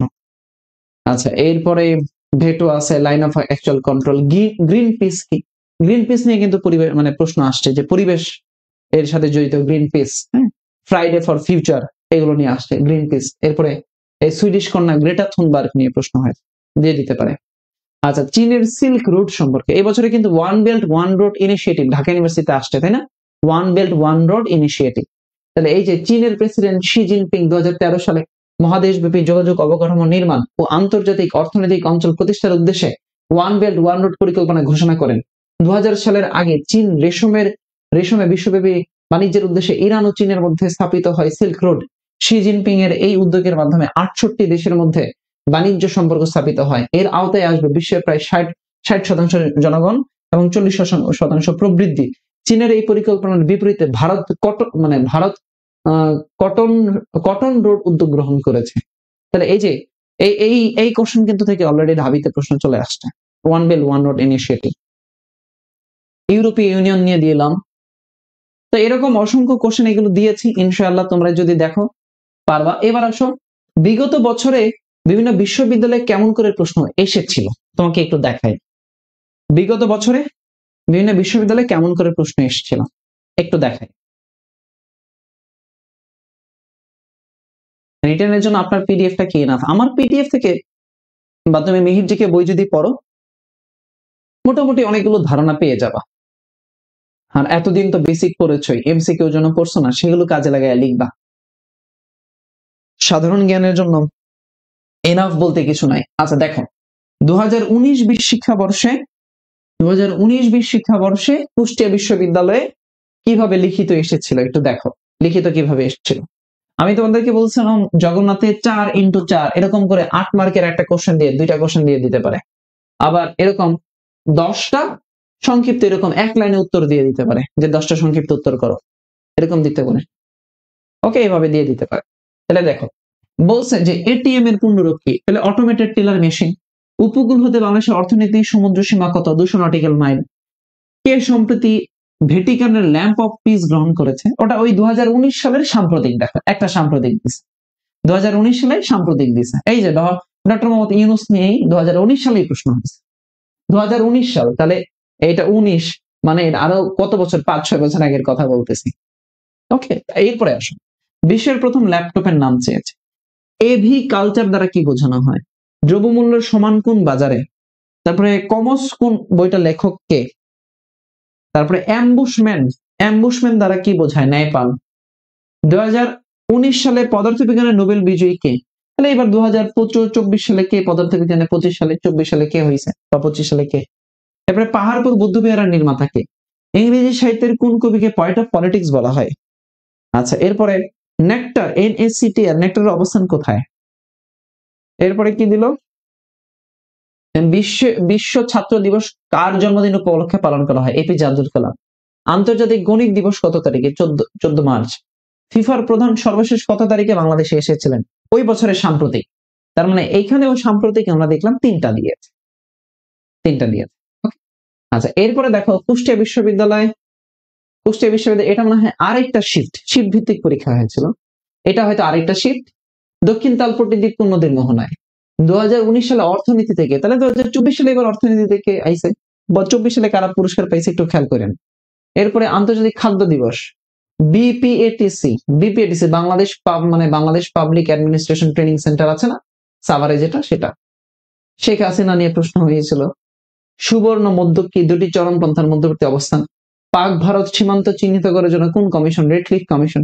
৭৬ মনন্তর কত সময়ে? বৃত্তের পরিধি ও ব্যাসের অনুপাত কত? আচ্ছা, এরপরে বাংলাদেশের কোন জেলায় প্রথম অর্গানিক চা উৎপাদিত হয়? তারপরে হর্ম অর্থ কি? মনোহর বিশাল অট্টালিকা। সংবিধানের কোন অনুচ্ছেদে বাংলাদেশের নামকরণ হয়েছে? আচ্ছা, এরপরে ইসলামী বিশ্ববিদ্যালয় 2018-19 এরকম করে এসেছে। এরপরে ইসলামী বিশ্ববিদ্যালয় সি ইউনিটে 18-19 এসেছে একইভাবে। এই সব খালি ইসলামী রে। ইসলামের কতগুলা এক নজরে। ওরে ভাই রে, এই যে দেখো তোমাদেরকে বিভিন্ন চাকরি পরীক্ষায় লিখিত প্রশ্নগুলো আমি এখানে অ্যাড করে দিয়েছি। এটা আমাদের মিহির জিকে ফাইনাল সাজেশন এবং মিহির জিকে আমাদের যে বইটা আছে সেখান থেকে নিয়ে তোমাদেরকে আমি আজকে এই স্লাইড গুলো দেখালাম। মিহির জিকে ফাইনাল সাজেশন এর মধ্যে লিখিত দেয়া আছে, আর আমার এই যে পিডিএফটা দিয়ে দিব, তোমরা পড়ে নিবা, আল্লাহ ভরসা, কোনো প্রেশার নাই। অর্থাৎ তুমি পড়ার ক্ষেত্রে এই জায়গাগুলোতে যেগুলো সাম্প্রতিক আছে এগুলো স্কিপ করে যাবা। ধরো এই যে 2018-19 সালে কোন একটা সাম্প্রতিক আসছে, হ্যাঁ, কোন একটা সাম্প্রতিক এসছে 2019 সালে বা 2018 সালে, ওই বছরে স্কিপ করে ভালো বাকিগুলো একবার একটু দেখবা। আমি বলছি না যে এখান থেকে সব কমন আসবে, আমি তোমাকে একটা ধারণা দিলাম। হ্যাঁ, এই জায়গাগুলো থেকে একটা ধারণা দিলাম তোমাকে। ওকে, আমাকে বলো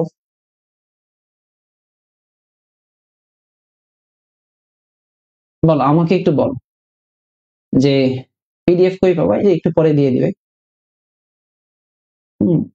একটু পরে দিয়ে দিবে, সমস্যা নাই, অ্যাডমিন দিয়ে দিবে। আমাকে একটু বলো, আমি তোমাদের লিখিত নিয়ে যে যে তোমরা ভয় ভীতি ছিলা,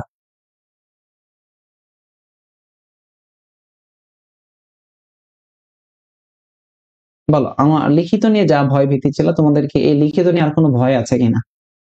যে কিভাবে লিখবা, কেমনে লিখবা, কেমন ধরনের প্রশ্ন হতে পারে, লিখিত নিয়ে তোমাদের কেউ আর ভয় ভীতি আছে? পিডিএফ দিয়ে দিব। যে যে পেজ থেকে দেখছো আল্লাহ ভরসা, অর্ণব স্যার পেজে দেখো, চোখ রাখো, মিহিরজিকে পেজে রাখো, কিং মধ্যে রাখো, ইজি ইংলিশে রাখো। বলো তোমরা আমি যে বিষয়গুলো নিয়ে আলোচনা করলাম এই বিষয়গুলো কি বলো বুঝতে পেরেছো কিনা? মানে তোমাদের যে ভীতি ছিল সেই ভীতি কি কেটে উঠেছে কিনা একটু আমাকে বলো। যে না স্যার আমরা মোটামুটি লিখিত গুলো বুঝতে পেরেছি, লিখিত গুলো বুঝতে পেরেছি।